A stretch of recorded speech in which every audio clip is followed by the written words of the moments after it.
The gun was already pressed against Adrian Voss's temple when Lana Carter walked into his hospital room with the marriage contract in her shaking hands. She'd expected many things when she agreed to this insane deal: wealth, danger, maybe even death. But not this. Not watching her soon-to-be husband's bodyguard debate whether to shoot him before the ceremony could take place. "Put it down, Marcus," Adrian said, his voice steady despite the barrel against his skull. "I'm getting married tomorrow. Try not to make my bride a widow before she's even a wife." Viewer engagement. Before we dive into this story, if you're already hooked by what happens next, hit that like button and drop a comment telling me what city you're watching from. I want to see just how far Lena and Adrian's story travels. Now, let's go back to where this nightmare actually began. 3 days earlier, Lena had been a completely different person. Not better, not worse, just unbroken. She stood in the hallway of St. Catherine's Medical Center, staring at numbers on a paper that might as well have been a death sentence. $847,000. That's what it cost to save someone's life, apparently. Her grandmother's life, specifically. Eleanor Carter, 72 years old, former elementary school teacher, current resident of room 4B, slowly dying from a heart condition that had a name Lena couldn't pronounce and a cure she couldn't afford. "Miss Carter?" The hospital administrator's voice was professionally sympathetic, which somehow made it worse.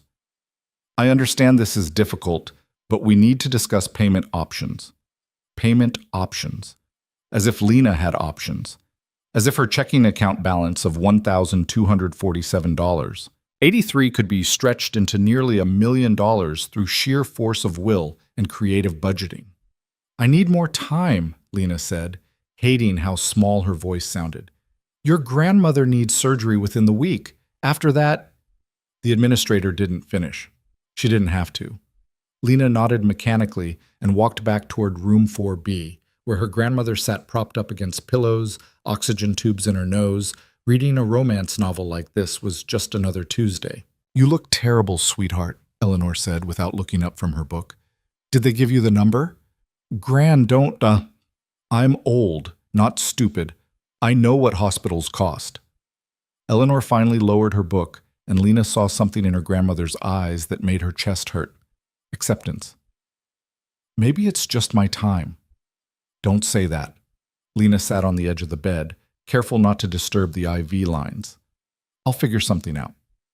"Lena, baby, there's nothing to figure out. You're 26 years old with student loans from that nursing degree you had to quit to take care of me. You work 2 jobs already. Where exactly are you going to find that kind of money? Rob a bank?" The joke fell flat because they both knew it wasn't really a joke. Lena had actually Googled how to rob a bank at 2 in the morning the night before. Not seriously. Not really. But desperate enough that the search history sat on her phone like evidence of how far she'd already fallen. "I'm not letting you die because I'm broke," Lena said. "That's not how this works." "That's exactly how this works, sweetheart." That's how it's always worked. Lena wanted to argue, but her phone buzzed in her pocket. Unknown number. She almost didn't answer, probably another debt collector, but something made her swipe to accept. "Lena Carter?" A woman's voice, smooth and professional. "Who's asking?" "My name is Victoria Chen. I represent someone who may have a solution to your current financial situation. Are you somewhere we can talk privately?" Every instinct Lena had screamed scam. "How do you know about my financial situation?" "I know you need $847,000 by the end of this week. I know you have $1,247.83 in your checking account. I know you work at Morrison's Diner and do overnight shifts at a warehouse. And I know that 15 minutes ago, you asked the hospital administrator for more time you don't have." The blood drained from Lena's face. "Are you a loan shark? Because I can't..." "Nothing so crude. I'm offering you legitimate employment, $1 million for 6 months of work. Interested?" Lena looked at her grandmother, who had gone back to her book, pretending not to listen. "What kind of work?" "The kind we discuss in person. There's a coffee shop 2 blocks from the hospital. Carmen's. I'll be in the back corner booth in 20 minutes. Come alone or don't come at all." The line went dead. Lena stared at her phone like it might suddenly make sense. $1 million, 6 months. No job on earth paid like that unless it was illegal, immoral, or likely to get her killed. Possibly all three. Go, her grandmother said quietly. Gran, this is obviously a chance. Maybe your only one. Eleanor set down her book and took Lena's hand, her grip weaker than it used to be. I've watched you sacrifice everything for me for 3 years. Your degree, your future, your life. If there's even a chance this is real, you owe it to yourself to find out. And if it's dangerous? Eleanor smiled sadly. Baby, you're already in danger. We both are. At least this way, you might have something to show for it. Tut. Carmen's coffee shop smelled like burnt espresso and old pastries. It was the kind of place that survived on location rather than quality. Close enough to the hospital that desperate people would pay $5 for terrible coffee just to have somewhere to fall apart in semi-privacy. Victoria Chen sat in the back corner booth exactly as promised. She was probably 40, dressed in a charcoal suit that cost more than Lena made in 6 months, and she looked completely out of place among the exhausted medical residents and crying families. Lena Carter, Victoria gestured to the seat across from her. Not a question. You're punctual, that's good. My employer values punctuality. Who's your employer? Lena sat down but didn't relax. And how do you know everything about my bank account? All will be explained. First, I need you to sign this. Victoria slid a single sheet of paper across the table. It's a non-disclosure agreement. Whatever I tell you in the next 10 minutes stays confidential, regardless of whether you accept the position. You want me to sign something before you even tell me what the job is? Yes. Because if you say no, my employer's privacy is still protected. If you say yes, we'll have much more detailed contracts to review. This is just the beginning. Lena picked up the paper. It was dense with legal language she didn't fully understand, but the core message was clear. Talk about this meeting to anyone, and you'll be sued into oblivion. She should walk away. Every reasonable bone in her body knew that, but reasonable people didn't watch their grandmothers die because they couldn't afford to save them. Lena signed. Victoria smiled for the first time, and it didn't reach her eyes. Excellent. Now, let me tell you about Adrian Voss. The name meant nothing to Lena, and her face must have shown it. You don't follow the news much, do you? Victoria pulled out a tablet and brought up a photo. Adrian Voss, 34 years old, businessman, philanthropist, and according to the FBI, though they've never managed to prove it, one of the most powerful organized crime figures on the East Coast. The man in the photo looked like he'd been carved from marble and money. Sharp jaw, cold eyes, the kind of face that belonged on magazine covers or movie screens. Rich, powerful, dangerous. Everything Lena's world wasn't. What does this have to do with me? 6 weeks ago, Mr. Voss was the victim of an attempted assassination. He survived, but the attack left him with significant injuries. He's currently recovering in a private facility, but his condition has created complications within his organization. There are people who see his temporary weakness as an opportunity, people who need to be reminded that Mr. Voss is still very much in control. Okay, Lena said slowly, still not seeing how I fit in. Victoria leaned forward. Mr. Voss needs a wife, someone who can stand beside him, present a united front, convince his enemies that he's stable and secure. Someone who can play the role convincingly for 6 months while he fully recovers. After that, you'll quietly divorce, take your payment, and disappear back into your normal life. The words hit Lena like a truck. You want me to marry a crime boss. I want you to marry a businessman who needs to project strength. You'll live in his home, attend necessary social functions, and maintain the appearance of a legitimate marriage. In exchange, you'll receive $1 million, half deposited into an account of your choosing immediately upon signing, the remainder when the 6 months conclude. This is insane. This is pragmatic. Mr. Voss needs someone without connections to his world, someone he can trust not to have ulterior motives, someone who needs money badly enough to agree but isn't desperate enough to be stupid about it. You fit the profile perfectly. How do you even know about me? Mr. Voss has people who find people. When we explained what we needed, your name came up. Young, intelligent, desperate, but not destructive. No criminal record, no complicated family beyond your grandmother. Exactly what we're looking for. Lena's hands were shaking. She pressed them flat against the table. Let me get this straight. You want me to marry a man I've never met, who's apparently a criminal, recovering from being shot. Stabbed, actually, multiple times. Great, stabbed. You want me to marry him, live with him, lie to everyone for 6 months, and then what? Hope he actually pays me and lets me walk away? Do you understand how completely batshit that sounds? I understand you have 3 days to save your grandmother's life and no other way to do it. Victoria's voice was gentle, but the words cut deep.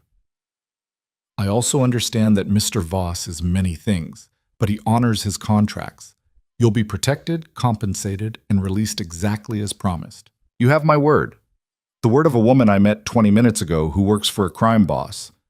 The word of someone who's offering you exactly what you need.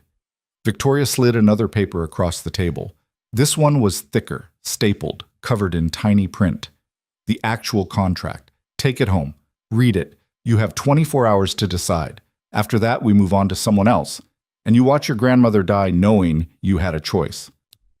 It was the cruelest thing anyone had ever said to Lena, made worse by the fact that it was completely true. Lena didn't sleep that night. She lay in her grandmother's hospital room in the uncomfortable fold-out chair that smelled like disinfectant and other people's grief, reading the contract by the light of her phone. It was thorough, terrifyingly thorough. 57 pages of legal language that covered everything from public appearance requirements to confidentiality clauses to what would happen if either party tried to terminate early. There were rules about physical contact, permitted but not required, communication, filtered through designated intermediaries, and even pregnancy, prohibited, with specific contraception requirements outlined in uncomfortable detail. The money clause was simple: $500,000 deposited within 24 hours of signing. $500,000 upon successful completion of the 6-month term, all medical care covered, all living expenses covered, a separate $100,000 discretionary fund for clothing and personal needs. It was more money than Lena had ever imagined having, enough to save her grandmother and still have a future after, enough to finish her nursing degree, enough to stop drowning. All she had to do was marry a stranger, a dangerous stranger, a man who'd been stabbed multiple times by people who wanted him dead. You're still here. Eleanor's voice was quiet in the darkness. Thought you had work. Called in sick. Lena set down her phone. Gran, if you could have any amount of money, what would you do with it? That's a dangerous question at 3 a.m. Humor me. Eleanor was quiet for a moment. I'd get the surgery, get better, watch you finish that nursing degree you gave up for me. Maybe live long enough to see you married for real, not because some old woman guilt-tripped you into it. I didn't. Yes, you did. And I love you for it. But baby, you can't sacrifice your whole life for mine. I've already lived most of mine. You've barely started. Lena felt tears on her face and angrily wiped them away. What if I could get the money? All of it. Enough for your surgery and more. But there was a catch. A big catch. Would you want me to take it? Depends on the catch. The kind that might ruin my life. Or save it. I honestly don't know which. Eleanor reached out and Lena took her hand. Her grandmother's skin was paper thin, spotted with age and IV bruises. You know what I've learned in 72 years? There's no such thing as a free miracle. Everything good comes with a cost. Question isn't whether there's a catch. There's always a catch. Question is whether you can live with it. How do I know? You don't. You just decide which regret you can live with better, trying and failing or never trying at all.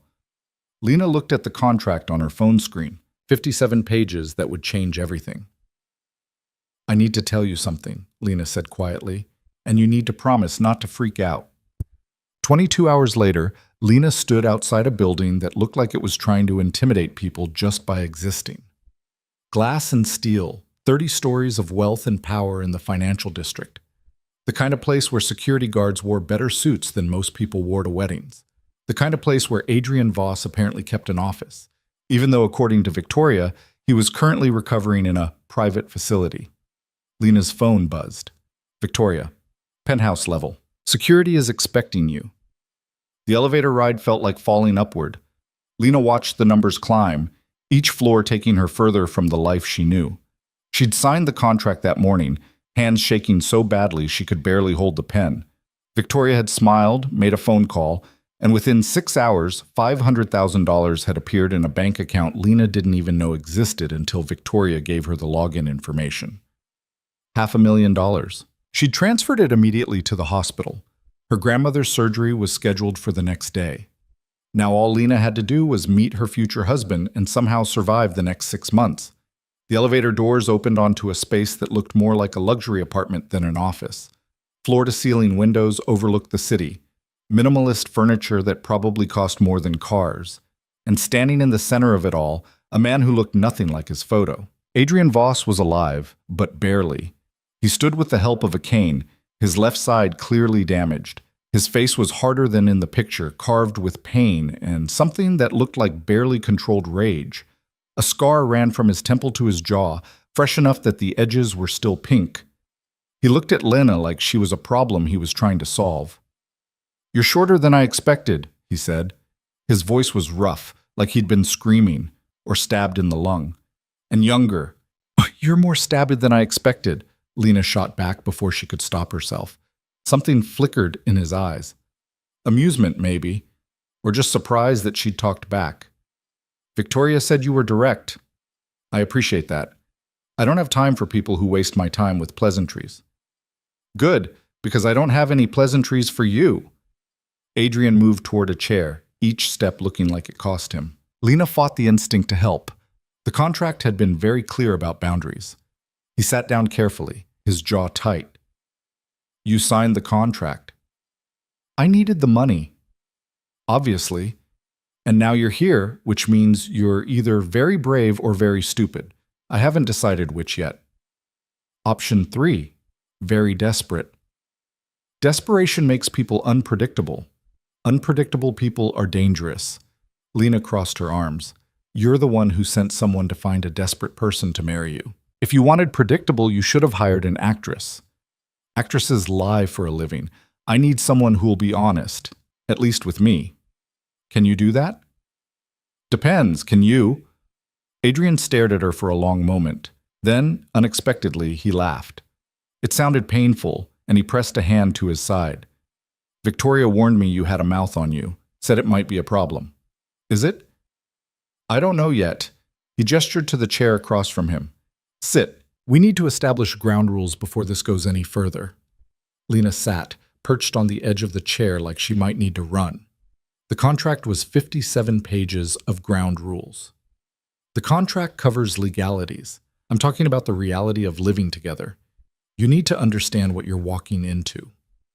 I'm walking into a house with a crime boss who has enemies who stab people. I think I get the picture. "You don't." Adrian's voice went cold. "You have no idea what my world looks like. You think you've signed up for 6 months of playing pretend, attending some parties, wearing nice dresses. That's not what this is. People will try to hurt you to get to me. People will try to use you to find weaknesses. Every word you say, every move you make will be watched and analyzed. You'll be a target the moment you walk into my home." "You're really selling this," Lena said dryly. "I'm not selling anything. I'm telling you the truth. You still have a choice. The money for your grandmother's surgery has been paid. You could walk away right now, forfeit the second half of the payment, and go back to your life."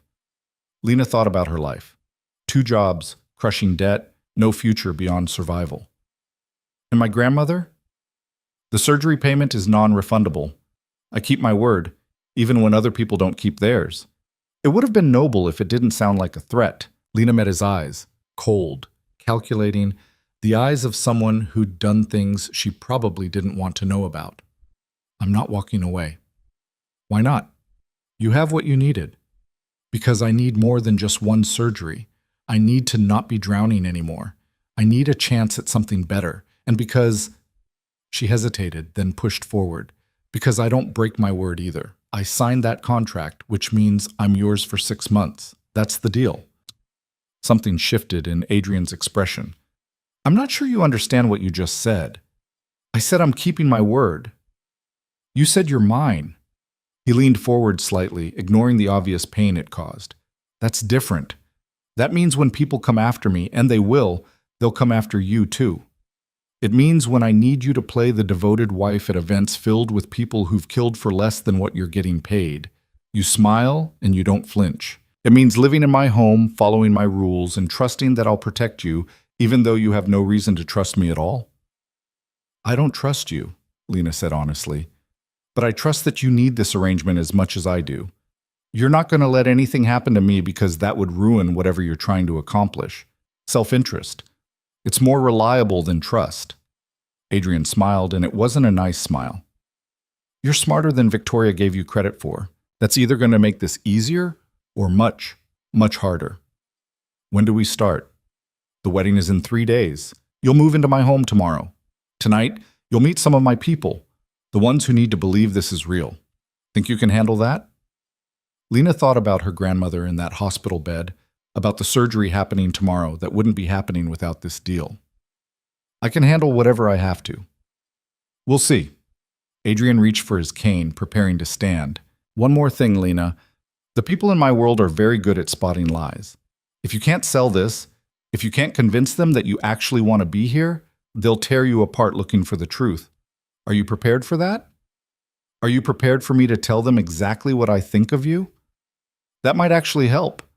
Nothing says real marriage like visible contempt. He stood slowly, and Lena noticed how carefully he moved, how much pain he was hiding. Come on, let's go meet the people who are going to decide if you live or die for the next 6 months. The private facility, where Adrian was supposedly recovering, turned out to be the entire 30th floor of a different building, converted into what looked like a fortress disguised as a luxury apartment. Guards at the elevator. More guards in the hallway. Security cameras everywhere. Subtle, Lena muttered. Necessary. Adrian led her through a door that required a keycard, facial recognition, and probably a blood sacrifice. After what happened, I don't take chances. What happened? The stabbing that had nearly killed him and apparently started all of this. Lena wanted to ask, but didn't. Some things you didn't need to know. The main room was filled with people who looked like they'd been cast for a movie about dangerous men in expensive suits. They all turned when Adrian entered, their expressions ranging from curious to hostile. Everyone, Adrian said, his voice carrying despite the obvious pain, this is Lena Carter, my fiancée. The woman I'm going to marry in 3 days. I expect you to treat her with the same respect you'd give me. Any questions? The silence was deafening. Then a man near the back, tall, scarred, looking like he'd killed people and enjoyed it, spoke up. Where'd you find her? That's not your concern, Marcus. It's my concern if she's a plant, if she's here to finish what those bastards started. Adrian's expression didn't change, but the temperature in the room seemed to drop 10 degrees. You think I'm stupid enough to marry someone without vetting her completely? You think Victoria would bring me anyone who wasn't thoroughly investigated? I think you're desperate, Marcus said bluntly. And desperate people make mistakes. Then it's a good thing I'm not desperate. Adrian moved further into the room, each step deliberate. I'm strategic. There's a difference. Lena serves a purpose. She's going to stand beside me, convince our enemies that I'm stronger than ever. And in 6 months, she's going to walk away with enough money to never think about any of us again. It's clean, it's simple, and it works. If she doesn't get killed first, another man said, you're making her a target. I'm making her my wife. Anyone who touches her answers to me. Make sure that information spreads. Lena stood there listening to them talk about her like she was a piece of furniture being appraised for value and felt her temper rise. I'm right here, you know. You could try asking me questions instead of just talking around me. Marcus turned his attention to her fully for the first time. Fine. Why are you doing this? Money. That's it? Just money? Have you ever needed money so badly that you'd marry a stranger to get it? Because I have, so yeah, just money. Sorry if that's not romantic enough for you. A few of the men actually smiled at that. Marcus didn't.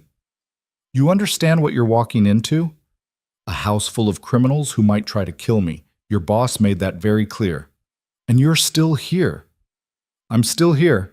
Marcus looked at Adrian. She's got spine. I'll give her that. Still think this is a stupid idea, but if you're determined to go through with it, at least you didn't pick someone who'll fold the first time things get ugly. Things are already ugly, Adrian said. That's why we're here. Now, if we're done interrogating my future wife, we have business to discuss. Lena, Victoria is going to take you to get measured for your wedding dress. I'll see you tomorrow when you move in. It was a dismissal. Lena should have been relieved to get away from the hostile stares and barely veiled threats. Instead, she felt something that might have been disappointment. That's it? I don't get to stay for the criminal conspiracy meeting? You don't want to, Adrian said quietly. Trust me. I don't trust you, remember? Then believe me when I say some things you're better off not knowing. The less you know, the safer you are. Lena wanted to argue, but Victoria appeared like she'd been summoned, all professional smiles and designer suit. This way, Miss Carter. We have a lot to accomplish before the wedding. As Lena followed Victoria out, she heard Marcus's voice behind her. She's not going to last a week. Adrian's response was too quiet to hear, but whatever he said made the room go silent. Stop. The next day, Lena moved into Adrian's estate with 2 suitcases and a feeling of profound unreality. The place wasn't a house, it was a compound. 20 acres of carefully landscaped property, surrounded by walls that looked like they could stop a tank. The main building was all stone and glass, beautiful in a cold, intimidating way, like Adrian himself. Mr. Voss is in his study, said the woman who'd introduced herself as Mrs. Chen, no relation to Victoria apparently, the head of household staff. He asked that you get settled first. Your rooms are on the 2nd floor, east wing. Rooms, plural. Lena had expected to have to share a bedroom to keep up appearances. The contract had been unclear about sleeping arrangements. The suite she was shown to was bigger than her entire apartment had been. Bedroom, sitting room, bathroom that looked like a spa, walk-in closet already filled with clothes in exactly her size. Her size. They'd measured her yesterday, but this was too much, too fast. This is too much, Lena said aloud. Mr. Voss was very specific about your accommodations, Mrs. Chen said neutrally. Is there anything else you need? About 100 answers to 100 questions, but Lena just shook her head. Mrs. Chen left, and Lena was alone in a room that cost more than she'd make in 10 years. She unpacked slowly, putting her few belongings in drawers that could have held 10 times as much. Her phone rang. The hospital. Her grandmother's surgery had gone well. She was in recovery, expected to make a full recovery. Lena sat on the edge of the bed, massive, expensive, empty, and cried. Not sad tears. Not happy tears. Just overwhelmed tears from someone who'd been running on empty for too long and finally had a moment to fall apart. When she'd pulled herself together, she went to find Adrian. The study wasn't hard to locate. She just followed the sound of arguing voices. Completely unreasonable, and you know it. I know that I make the decisions, and you follow them. That's how this works. Not when your decisions are going to get people killed. Lena knocked on the half-open door. The voices stopped immediately. Adrian sat behind a desk that looked like it had been carved from a single piece of dark wood, and Marcus stood in front of it, looking like he wanted to punch something. Bad time? Lena asked. Always, Adrian said. Come in. Marcus was just leaving. I wasn't. You were. Adrian's tone left no room for argument. We'll continue this later. Marcus shot Lena a look that might have been a warning or might have been just general hostility, and left. The door closed behind him with a definitive click. Your second-in-command seems to hate me, Lena observed. Marcus hates everyone until they prove themselves useful. Don't take it personally. Adrian gestured to a chair. Your grandmother's surgery went well. It wasn't a question. You have someone watching the hospital? I have someone making sure the doctors do their jobs correctly. Consider it a wedding gift. That's creepy and controlling. That's making sure my investment pays off. If your grandmother dies, you might do something stupid like try to back out of our deal. I don't like complications. Everything about this is a complication. True. Adrian set down whatever paper he'd been reading and actually looked at her. Are you settling in? Into a room bigger than my apartment? Into a house with armed guards? Into the reality that I'm going to marry you in 2 days? Sure, settling in great. You have regrets.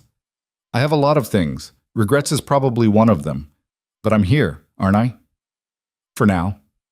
Adrian stood carefully, using the desk for support. Walk with me. There's something you need to see.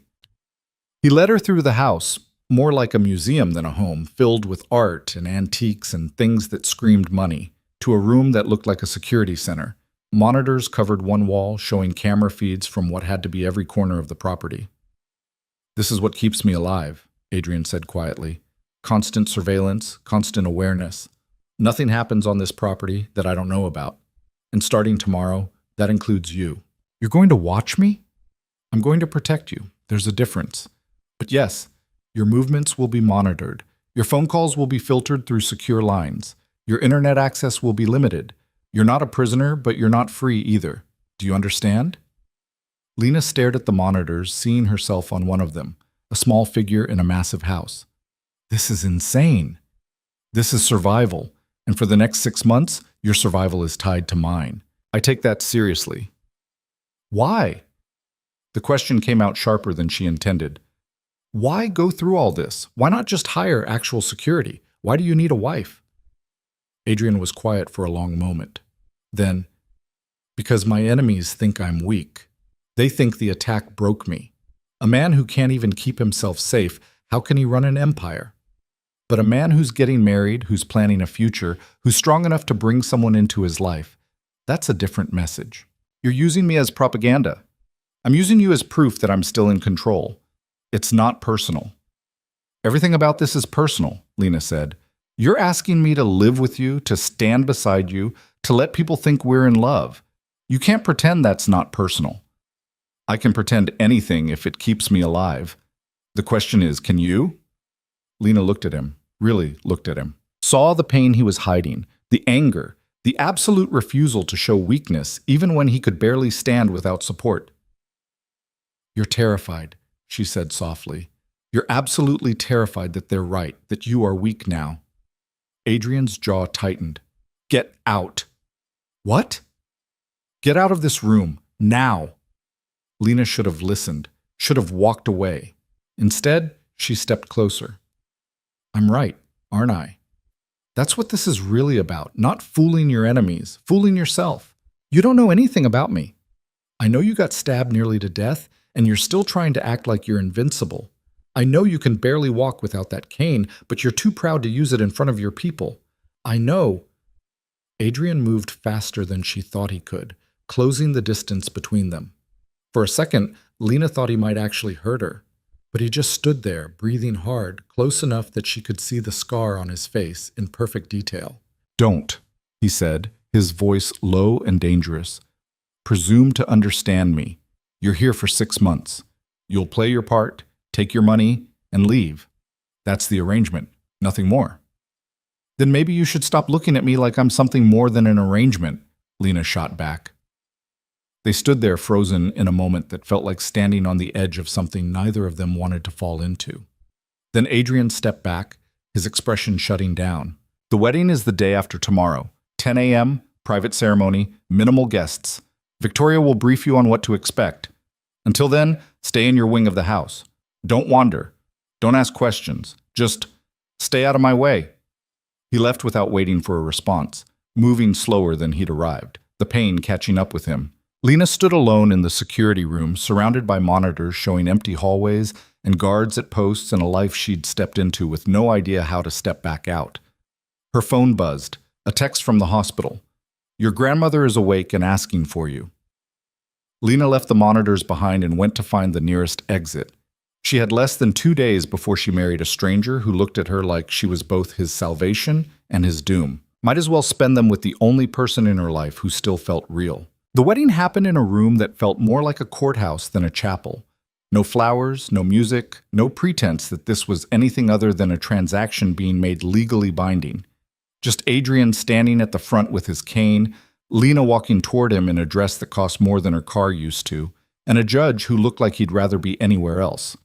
Victoria stood as witness on Adrian's side, Marcus on Lena's, which felt like some kind of cosmic joke. The man who'd wanted her gone was now officially vouching for her presence. Do you, Adrian James Voss, take this woman to be your lawfully wedded wife? Adrian's voice was steady. I do.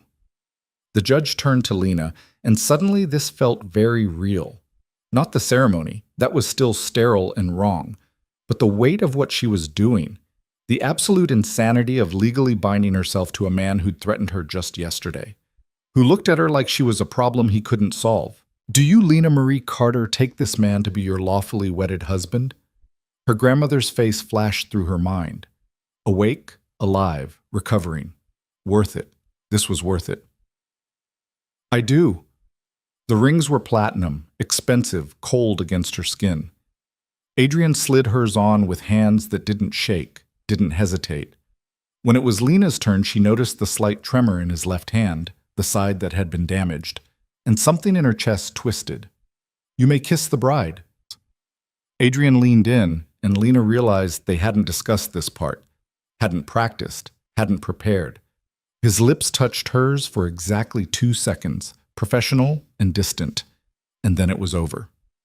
Congratulations, the judge said, sounding like he was congratulating them on a prison sentence. You're legally married.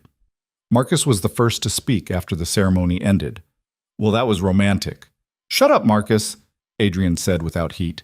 He turned to Lena. We have a reception tonight, small, just my inner circle. They need to see us together. How small? 30 people, maybe 40. Lena thought about the last party she'd attended. Her friend's birthday at a dive bar, cheap beer, and cheaper nachos. I don't know how to talk to crime bosses. You don't talk to them. You smile, you stay close to me, and you let them draw their own conclusions. Can you do that? I married you, didn't I? I think I can handle a party. Something flickered in Adrian's expression. We'll see. The reception was held in the main house's ballroom, which Lena hadn't even known existed until Victoria led her there that evening. The room was full of people who looked like they'd stepped out of a magazine about wealth and danger. Women in dresses that cost more than medical equipment. Men in suits tailored so perfectly they might as well be uniforms. And all of them were watching Lena like she was something they needed to categorize before deciding whether to accept or destroy. Adrian appeared at her side, moving without the cane now, though Lena could see the cost in how he held himself. Ready? Not even remotely. Good. Fear keeps you sharp. He offered his arm, and Lena took it, feeling the tension in his muscles. Stay close. Don't drink anything you didn't see poured. Don't go anywhere alone. And if anyone asks personal questions, redirect to me. You're really selling this whole fun party vibe. This isn't fun. This is survival dressed up in champagne and small talk. They entered together, and the room's energy shifted. Conversations paused. Eyes tracked their movement. Lena felt like prey walking into a room full of predators who were trying to decide if she was worth the effort of killing. A woman approached, mid-40s, stunning in a way that seemed weaponized, with eyes that could cut glass. Adrian, so this is your bride. Natasha. Adrian's voice cooled. Lena, this is Natasha Volkov. She handles our East Coast operations. Operations? Lena kept her voice neutral. That's a nice way of saying it. Natasha smiled, and it didn't reach her eyes. I like this one. She's honest. How refreshing. She turned her attention fully to Lena. Tell me, dear, how did you and Adrian meet? He's been so secretive about his personal life. This was a test. Lena could feel it. We met through a mutual friend. Nothing dramatic, just right place, right time. How romantic. And you didn't mind that your husband has so many enemies? I didn't marry his enemies. I married him. Natasha's smile grew sharper. Brave or stupid? I haven't decided which. Does it matter? Lena asked. I'm here either way. True. Natasha looked at Adrian. She's got spine. That's good. She'll need it. She drifted away, leaving behind the scent of expensive perfume and veiled threats. Adrian's grip on Lena's arm tightened slightly. Well done. I feel like I just passed some kind of exam I didn't know I was taking. You did. Natasha is one of my most valuable people, but she's also one of the most dangerous. If she'd sensed weakness, she would have pushed until you broke. And if I'd broken, then everyone here would know this marriage is a sham, and we'd both have problems. Adrian steered her toward a quieter corner of the room. You're doing better than I expected. Your expectations must be incredibly low. They usually are. People tend to disappoint. Before Lena could respond, Marcus appeared with 2 glasses of champagne. Figured the bride should at least get to drink at her own wedding. Poured it myself, boss, so it's safe. Adrian took both glasses, examined them briefly, then handed one to Lena. Thank you, Marcus. Don't thank me yet. We've got incoming.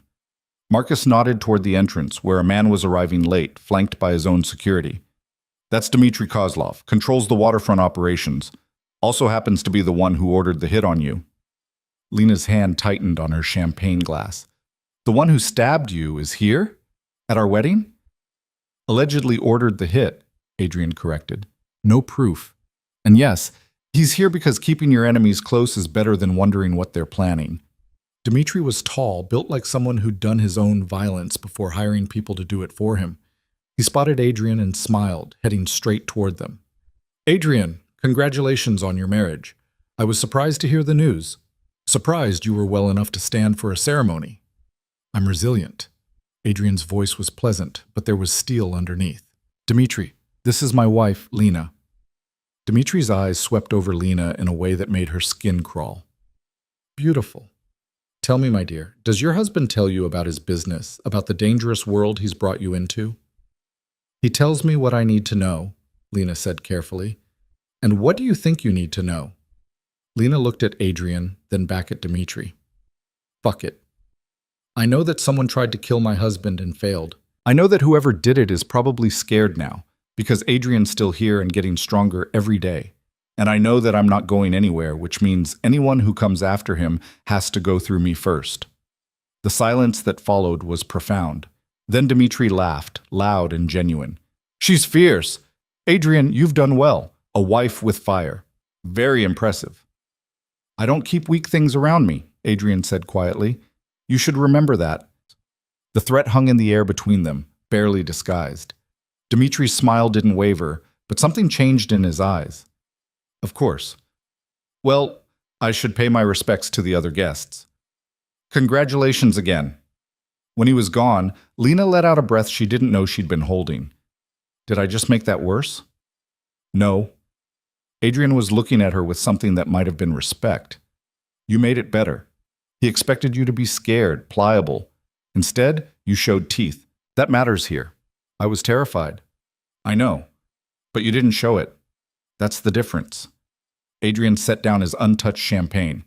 Come on, there are more people you need to meet before this night is over. The next 2 hours were a blur of names and faces, each one more dangerous than the last. Lena smiled until her face hurt, stood close to Adrian until her feet ached in the expensive heels Victoria had provided, and played the role of devoted wife to a man she barely knew. By the time the last guest left, she was exhausted in ways she'd never been before. Physical tiredness she understood. She'd worked double shifts, pulled all-nighters. But this was different. This was the exhaustion of maintaining a lie so completely that she'd started to forget what the truth looked like. Adrian found her in the ballroom after everyone had gone, sitting on one of the chairs with her shoes kicked off. You survived. Barely. Do we have to do that often? Often enough. My world runs on appearances and alliances. You'll get used to it. What if I don't want to get used to it? Adrian sat down next to her, moving carefully. This late, with no one to perform for, he let the pain show. Then the next 6 months are going to be very difficult for you. Lena looked at him, really looked. The scar on his face was still pink, healing. There were others, she knew, hidden under his expensive suit. Signs of violence survived. Can I ask you something? You can ask. I may not answer. Why did they try to kill you? What did you do? Adrian was quiet for so long that Lena thought he wouldn't respond. Then, I refused to compromise on something they wanted. Territory, control, doesn't matter now. What matters is they thought I was weak enough to eliminate. They were wrong. And now you have to prove you're not weak by parading me around like some kind of trophy. You're not a trophy. You're a statement. There's a difference. What kind of statement? That I'm still thinking about the future. That I'm building something instead of just defending what I have. That I'm... He trailed off, jaw tight. That you're what? That I'm still human enough to want something beyond survival. Adrian stood abruptly. You should rest. Tomorrow starts early. We have meetings, appearances, more performances. Adrian, Lena stood too, ignoring the protests from her tired feet. Thank you. For what? For keeping your word. About my grandmother.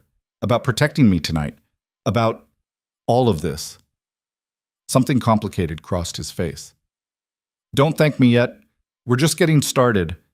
He left before she could respond, moving through the massive house like a ghost haunting his own life.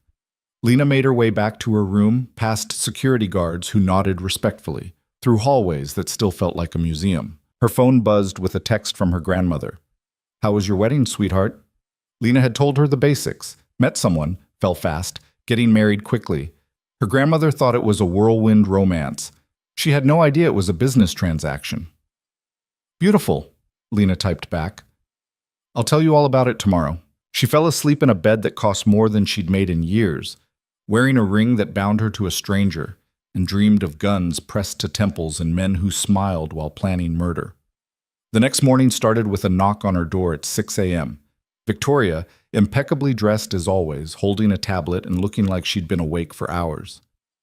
"Good morning, Mrs. Voss. We have a busy day." Mrs. Voss. The name still felt foreign. What kind of busy?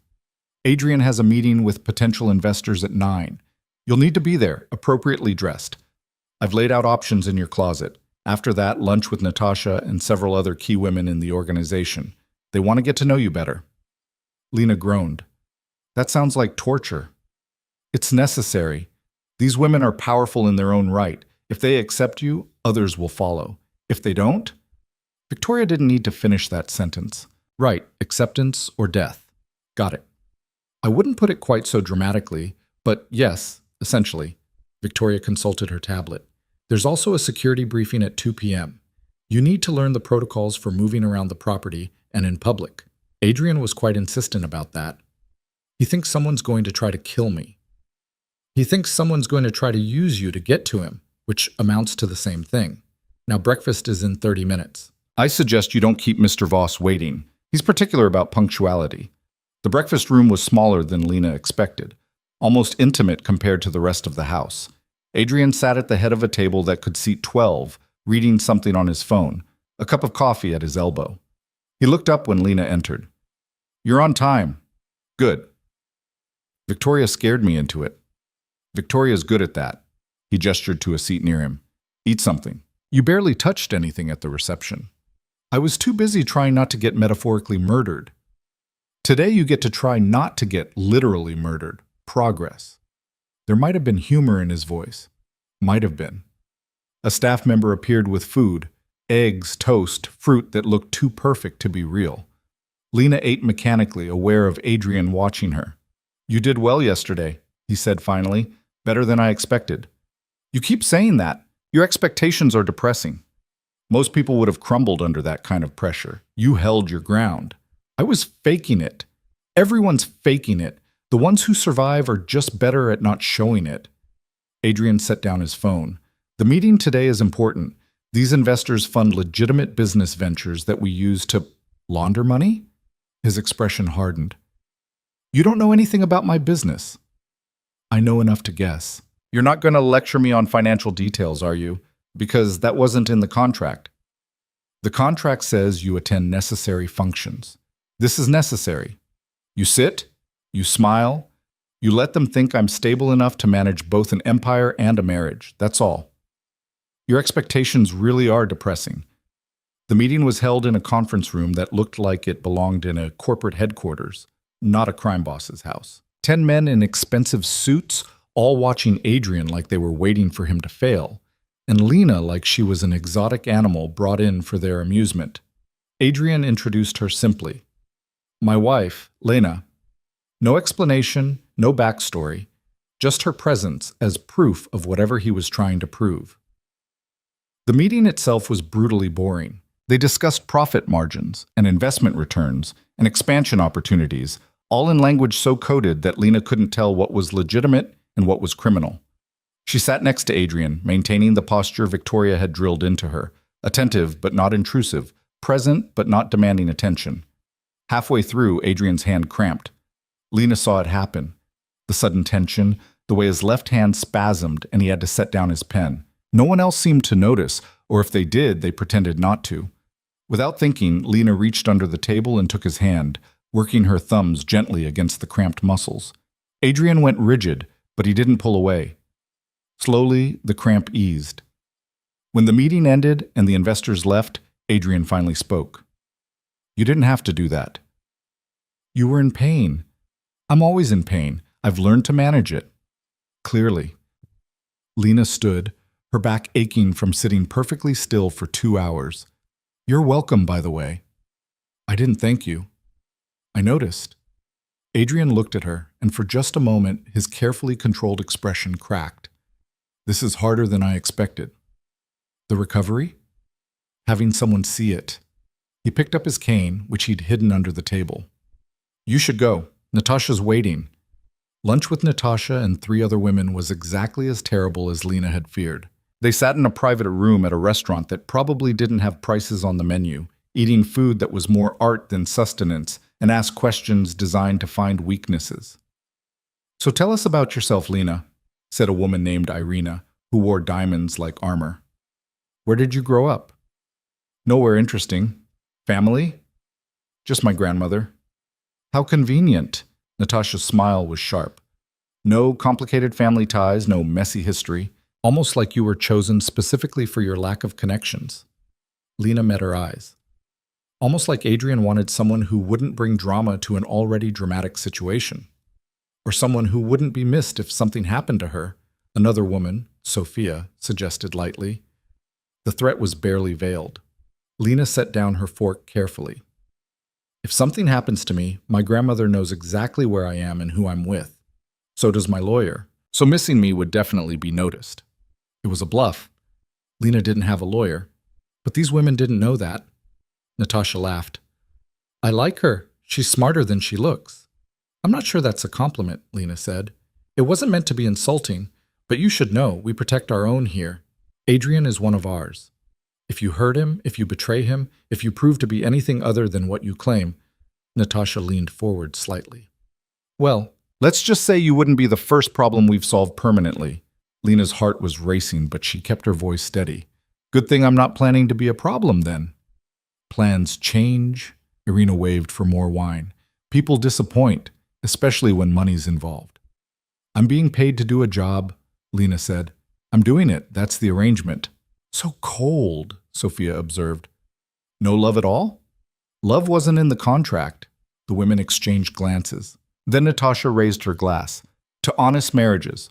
Rare, but refreshing. The rest of lunch passed in slightly less hostile small talk. By the time Lena left, she felt like she'd survived an interrogation disguised as a social event.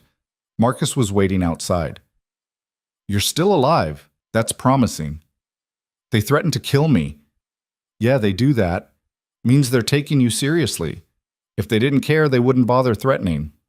That's a terrible way to measure success. Welcome to Adrian's world. Everything's terrible. You just learned to grade it on a curve. The security briefing was conducted by a man named Torres, who looked like he'd been military before he was criminal. He showed Lena the property's safe rooms, the emergency exits, the protocols for if the house was breached. In the event of an attack, your job is simple, Torres said. Get to the nearest safe room and lock yourself in. Don't try to help, don't try to fight, just hide until we've neutralized the threat. And if I can't get to a safe room? Then you stay with Mr. Voss and do exactly what he says. He's survived more attempts on his life than most people have birthdays. Trust his instincts. That night, Lena found Adrian in the security room she'd seen on her first day, watching the monitors with an intensity that suggested he was looking for threats in every shadow. Do you ever sleep? She asked from the doorway. He didn't turn around. Not much, not anymore. Because you're waiting for them to try again. Because I'm making sure I see them coming when they do. He finally looked at her. How was lunch? Your friends threatened to kill me. They're not my friends. And yes, they would have. Standard procedure. Your life is insane. I know. He turned back to the monitors. You should rest. Tomorrow's another full day. Lena should have left. Should have gone to her massive empty room and tried to sleep. Instead, she pulled up a chair next to him. Teach me. Teach you what? How to see what you see. How to know who's dangerous. How to survive in your world. Adrian studied her for a long moment. Why? Because I'm stuck here for 6 months, and I'd rather not spend them being terrified and clueless. Plus, you clearly don't sleep anyway. Might as well make use of the time. Something that might have been a smile crossed his face. Fine. See that monitor, top left? That's the east gate. Watch the guard rotation. Notice anything? Lena watched. They change every hour, every 2 hours.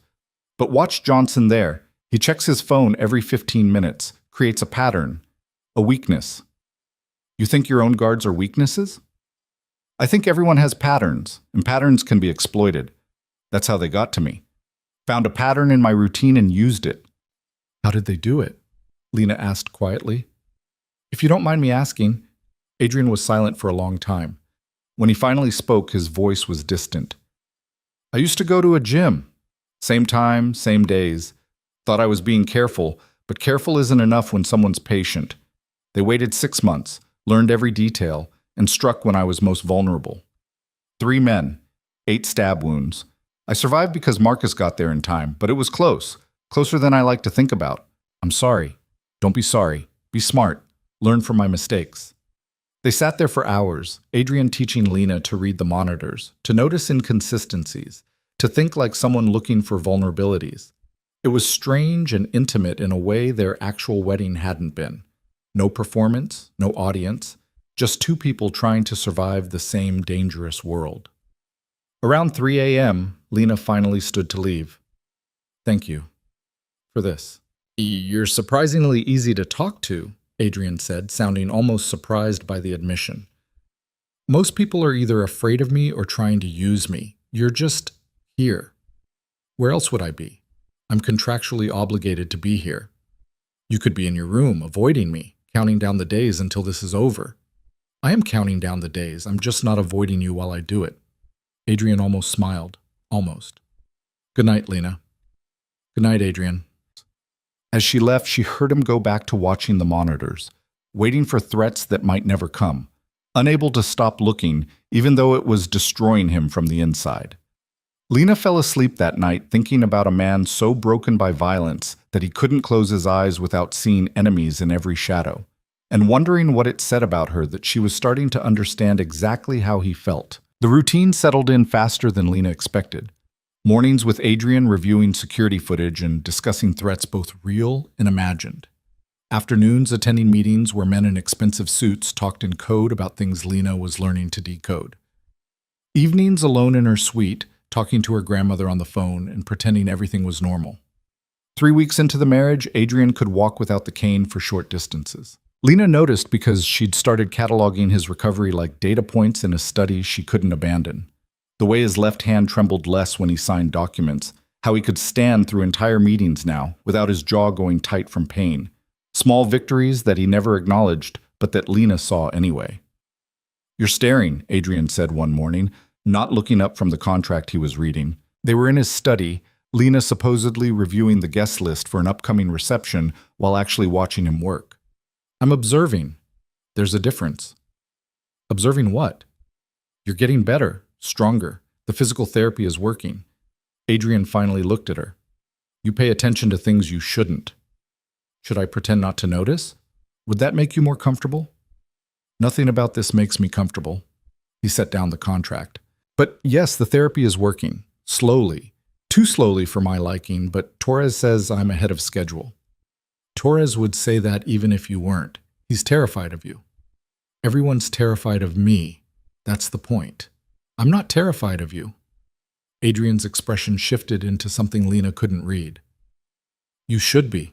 I'm not a good man, Lena. Nothing about me is safe.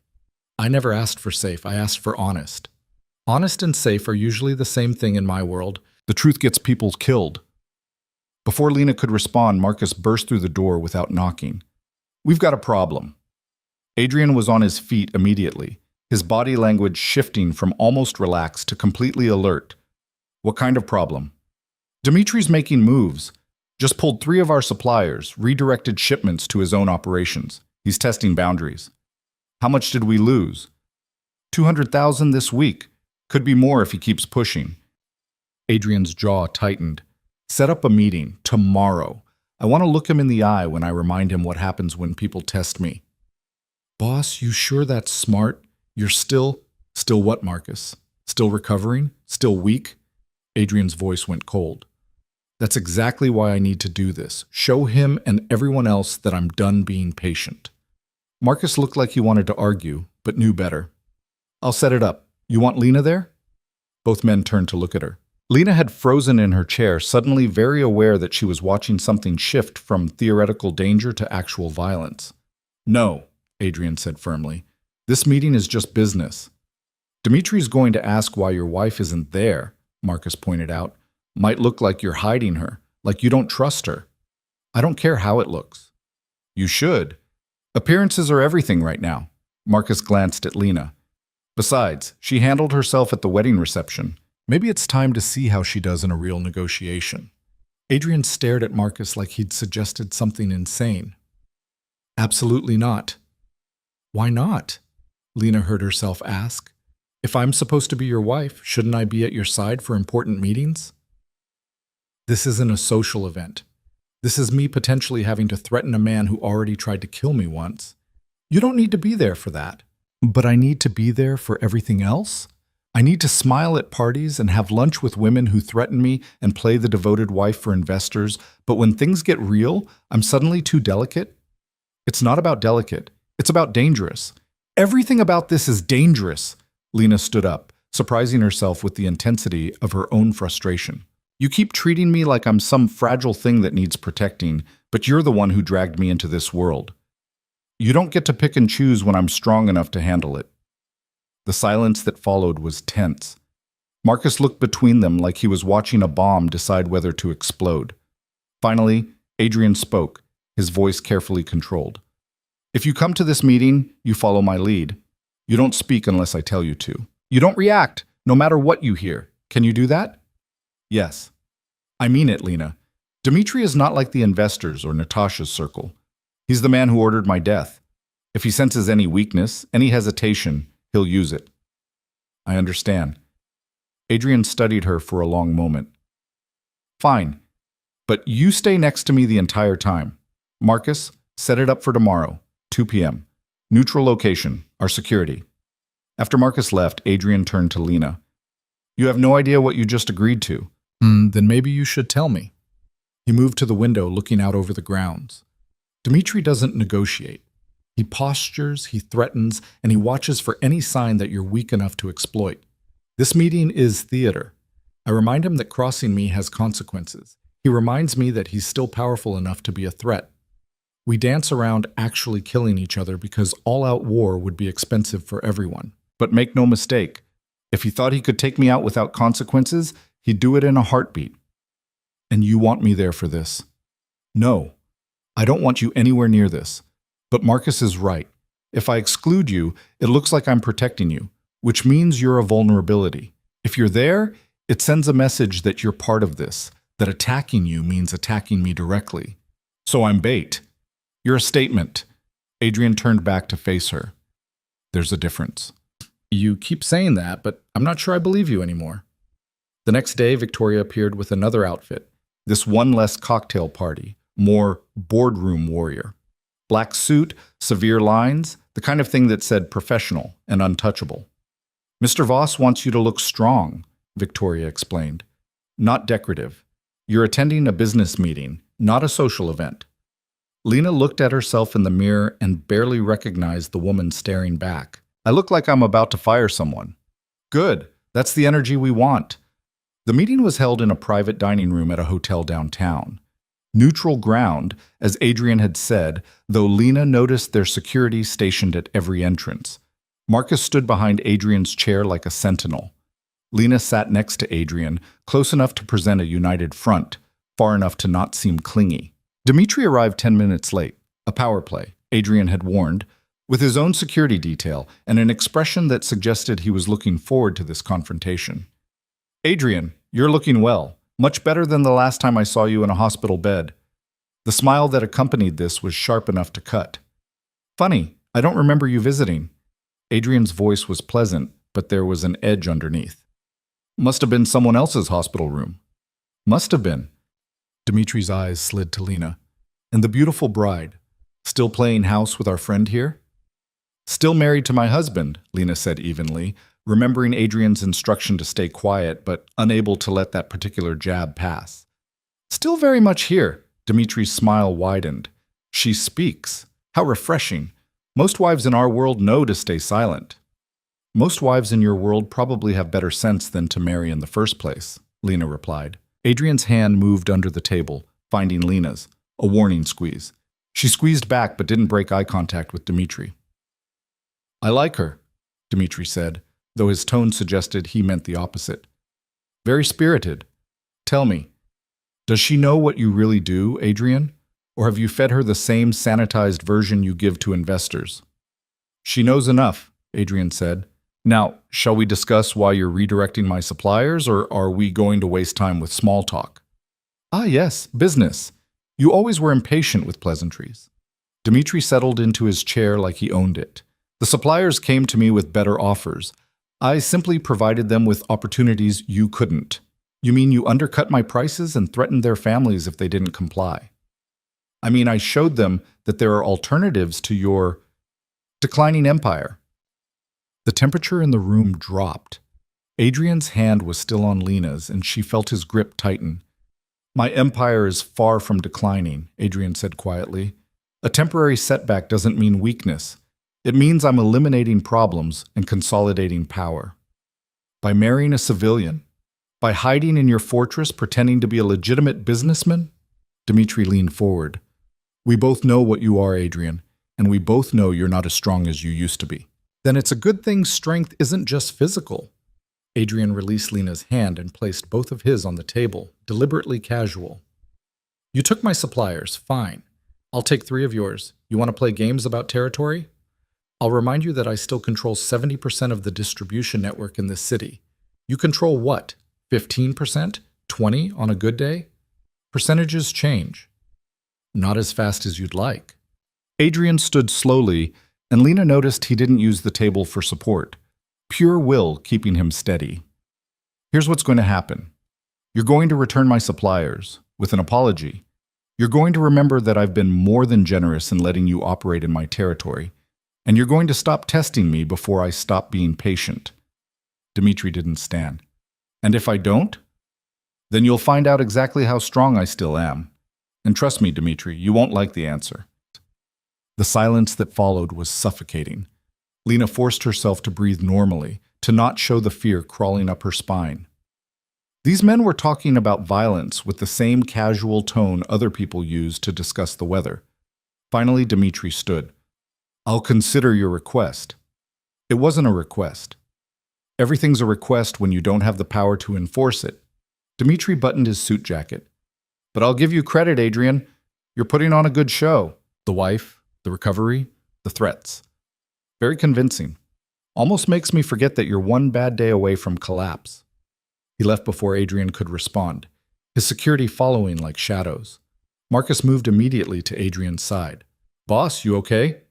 Adrian was leaning against the table now, the cost of standing for that confrontation finally showing. Fine. Get me home. The drive back was silent. Adrian sat with his eyes closed, jaw tight with pain he was done hiding. Lena wanted to say something, ask if he was all right, offer help, anything, but the set of his shoulders suggested he was barely holding himself together, and any sympathy might break something vital. They made it back to the estate, and Adrian disappeared into his private rooms without a word. Marcus caught Lena's arm as she started to follow. Let him be. When he's like this, he needs space. He's hurt. He's always hurt. Right now, he's also furious and embarrassed, which is worse. Give him time. Lena went to her own suite, but she couldn't settle. She paced, replaying the meeting in her head. The threats, the posturing. The way Dmitri had looked at her like she was a weakness to exploit. The way Adrian had stood despite obvious pain just to prove he could. 2 hours later, she found herself outside Adrian's rooms. She knocked before she could talk herself out of it. Go away, Marcus. It's not Marcus. A long pause. Then, I said I needed space. I know. I'm not good at following directions. Lena tried the door. Unlocked. She pushed it open. Adrian's private suite was darker than hers, decorated in shades of gray and black that matched his moods. He sat on the edge of his bed, shirt unbuttoned, revealing scars that Lena had only imagined until now. 8 stab wounds, he'd said. She counted them. He hadn't been exaggerating. You shouldn't be here, Adrian said, not looking at her. Probably not. Lena closed the door behind her. But I am anyway. I don't need your pity. Good, because I'm not offering any. She sat in a chair across from him, far enough to not be intrusive. I need to understand something. Understand what? Why you stood up during that meeting? You were in pain. Dmitri could see it. We all could. But you stood anyway. Why? Adrian finally looked at her. Because if I'd stayed sitting, he would have seen it as surrender, weakness, an invitation to push harder. So you hurt yourself just to prove a point.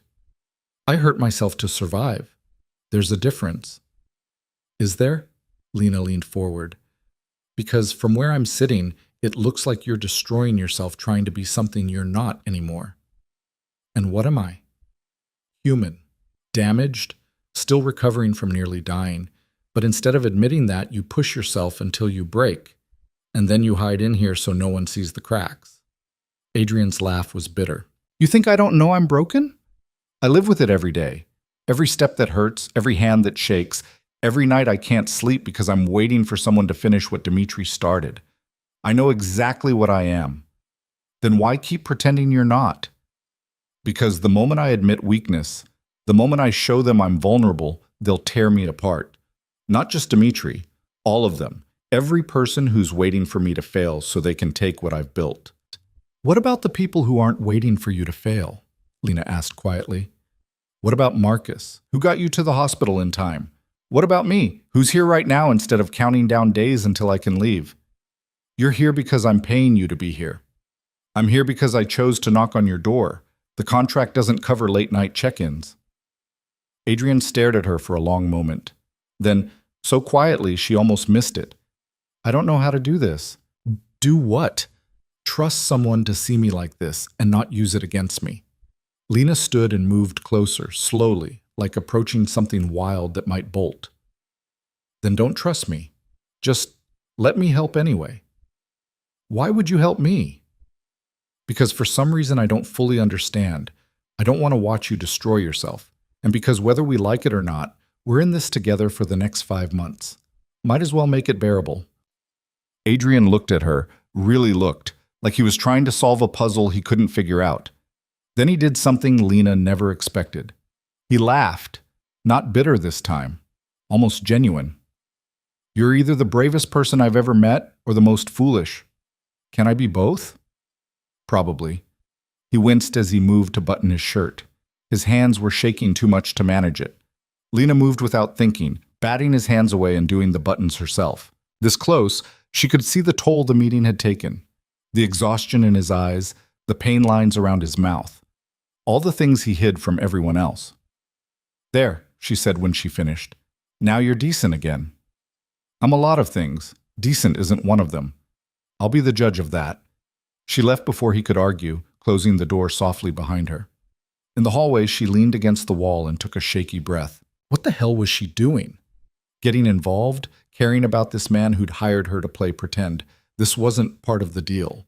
But then again, nothing about this arrangement had gone according to plan. The next morning, Adrian was back to his controlled, distant self. If he remembered their conversation from the night before, he didn't acknowledge it. They fell back into routine. Security reviews, meetings, the careful dance of presenting a united front while maintaining emotional distance. 2 weeks later, Victoria informed Lena about the reception. It's the annual charity gala, Victoria explained. All the major players will be there. It's important that you and Adrian present as a strong, stable couple. We've done events before. Not like this. This is the first major public appearance since the wedding. Everyone will be watching, analyzing, looking for cracks. You'll need to be perfect. Perfect. Lena was so tired of that word. The night of the gala, Lena stood in front of her mirror in a dress that probably cost more than her grandmother's surgery. Deep red, elegant, the kind of thing that demanded attention. Victoria had outdone herself. Adrian met her at the top of the stairs, and for a moment he just stared. You look, he trailed off. Like I cost you a fortune? Lena supplied. Like you belong here. He offered his arm. Ready? Not even a little bit. Good. Fear keeps you sharp. The gala was held at the city's most prestigious hotel, in a ballroom that looked like something out of a movie. Hundreds of people in formal wear, champagne flowing like water, an orchestra playing in the corner. wealth and power condensed into a single, overwhelming space. The moment they entered, conversations paused. Eyes tracked their movement. Lena felt like she was on display, a specimen being examined for flaws. Adrian kept her close, his hand on her lower back, steering her through the crowd with practiced ease. They stopped to talk to important people, politicians who pretended not to know what Adrian really did, businessmen who were definitely on his payroll, socialites who measured Lena against some invisible standard and found her wanting. "You're doing well," Adrian murmured during a brief moment alone. "Better than well. I'm faking it. So is everyone else here. You're just better at not showing it." They were approached by a woman Lena had never seen before. Stunning, poised, wearing a dress that made Lena's look pedestrian. She smiled at Adrian with the kind of familiarity that set off alarm bells. "Adrian, it's been too long." Adrian's entire body went rigid. "Isabel, I didn't know you were in town. I came as soon as I heard about your marriage. Had to see for myself if it was true." Isabel's eyes slid to Lena, assessing and finding her lacking.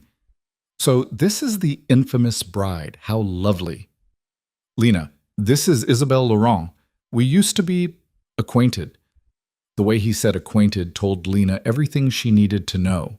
This was the ex, the one Adrian had carefully never mentioned in any of their late-night conversations. "Charmed," Isabel said, though her tone suggested she was anything but. "Tell me, how did you two meet? Adrian's always been so private about his personal life."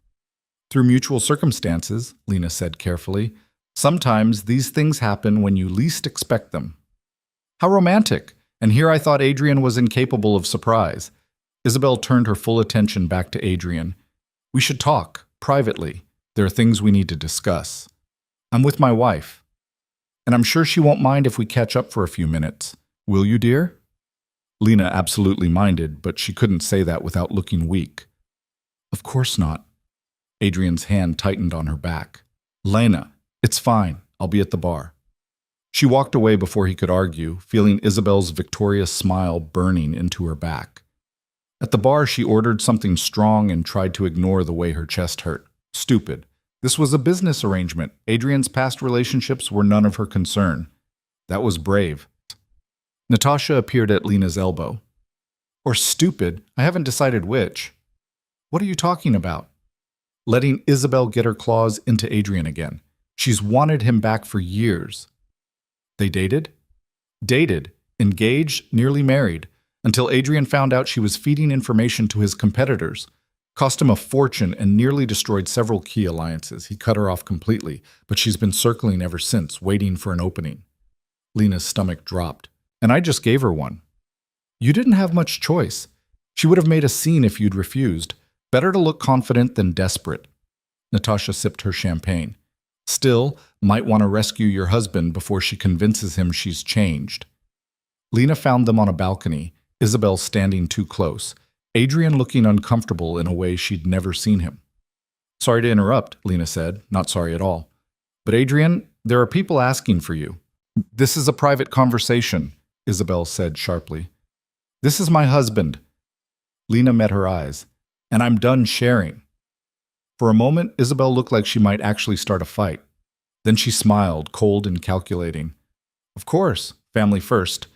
But Adrian, do think about what I said. Some opportunities don't come twice." When she was gone, Adrian exhaled slowly. "That was your ex-fiancé who betrayed you?" "Yeah, Natasha filled me in. I should have warned you she might be here." "You should have told me about her at all." Lena turned to face him fully. "How many other important details are you keeping from me?" "Lena." "No, actually I don't want to know. This is a business arrangement.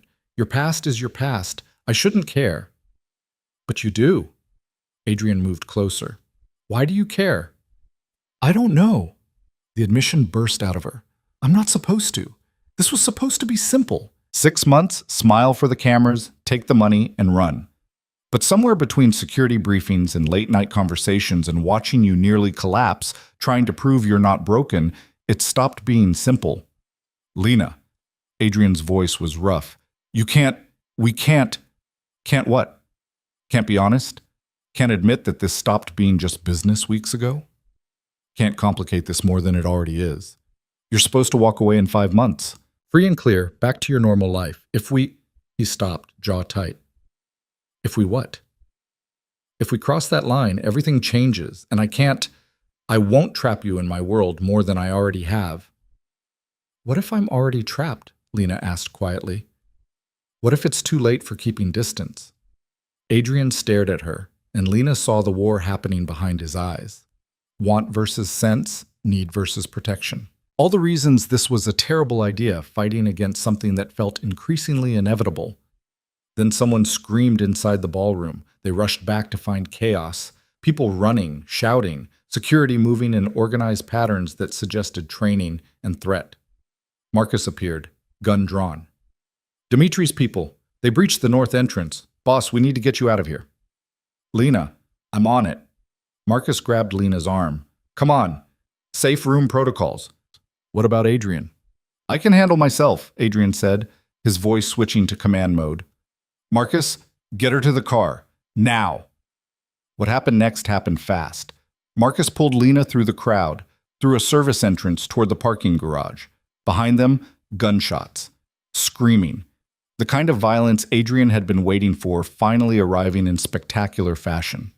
They made it to the car, armored, black, the kind of vehicle built for exactly this scenario. Marcus shoved Lena into the back seat and slid into the driver's seat, engine roaring to life. Where's Adrian? Lena demanded. He'll have his own exit route.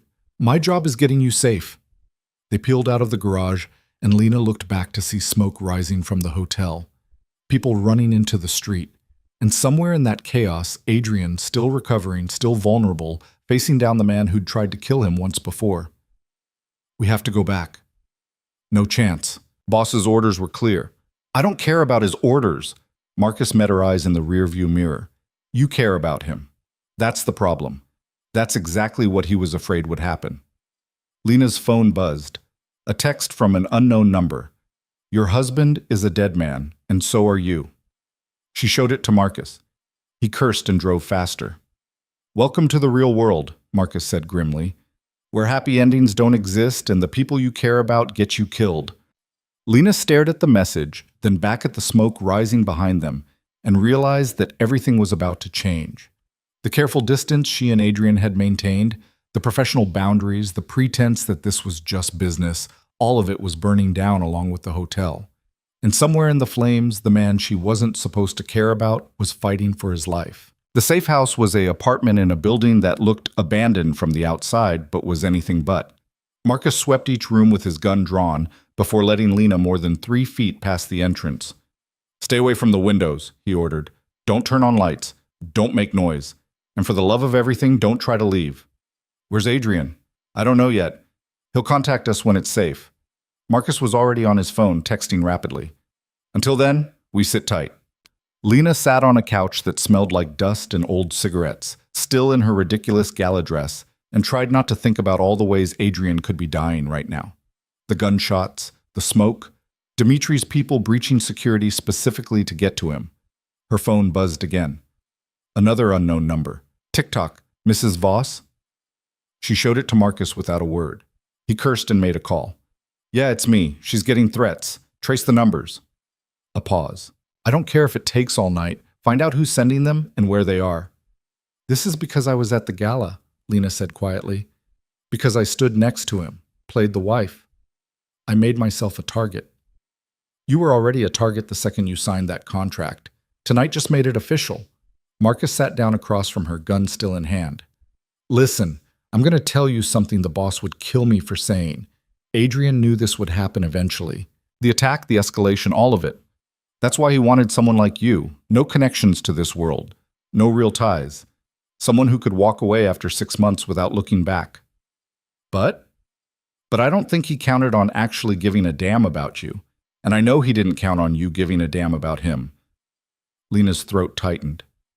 I'm not supposed to. Yeah, well, supposed to and reality are two different things. I've worked for Adrian for 8 years. I've never seen him look at someone the way he looks at you. Like he's terrified you're going to disappear and relieved you're still here all at the same time. We're not, save it. I've got eyes. So does everyone else in the organization. The question is, what are you going to do about it? Before Lena could answer, Marcus's phone rang. He answered immediately. Talk to me. His expression shifted as he listened. Copy that. We're secure. He hung up and looked at Lena. Adrian's alive. He's on his way here. The relief was so intense that Lena felt dizzy. Is he hurt? He didn't say. With him, that could mean anything from fine to bleeding out and refusing to admit it. 20 minutes later, the door opened and Adrian walked in, and Lena's heart stopped. He was covered in blood. Not his own, at least she hoped not, and his suit was torn, but he was moving under his own power. Behind him, Torres and 2 other security guards filed in. Clear the room, Adrian said. Everyone out except Lena. Marcus looked like he wanted to argue, but apparently knew better. We'll be right outside. You need anything. I need everyone to stop treating me like I'm made of glass. Adrian's voice was sharp enough to cut. Out! Now! When they were alone, the controlled facade Adrian had been maintaining crumbled. He leaned heavily against the wall, breathing hard, and Lena saw the pain he'd been hiding from his people. You're hurt. I'm fine. You're covered in blood. Most of it's not mine. He pushed away from the wall and started toward the bathroom. There's a first aid kit under the sink. I need you to check if I'm bleeding anywhere I can't see.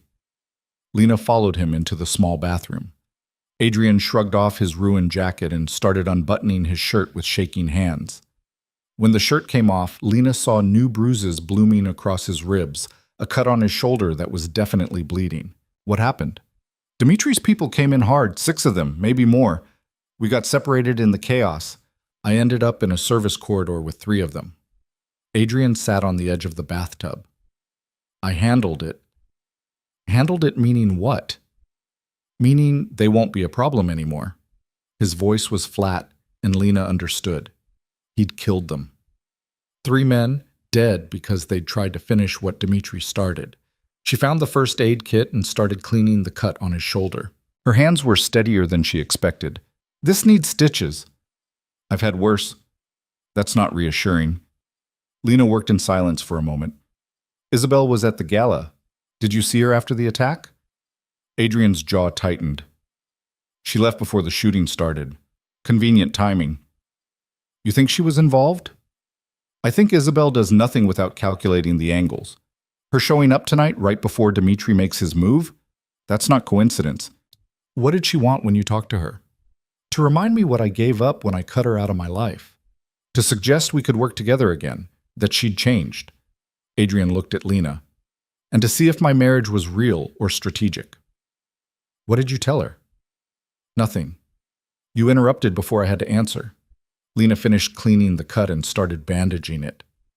For what it's worth, I'm glad I interrupted. Why?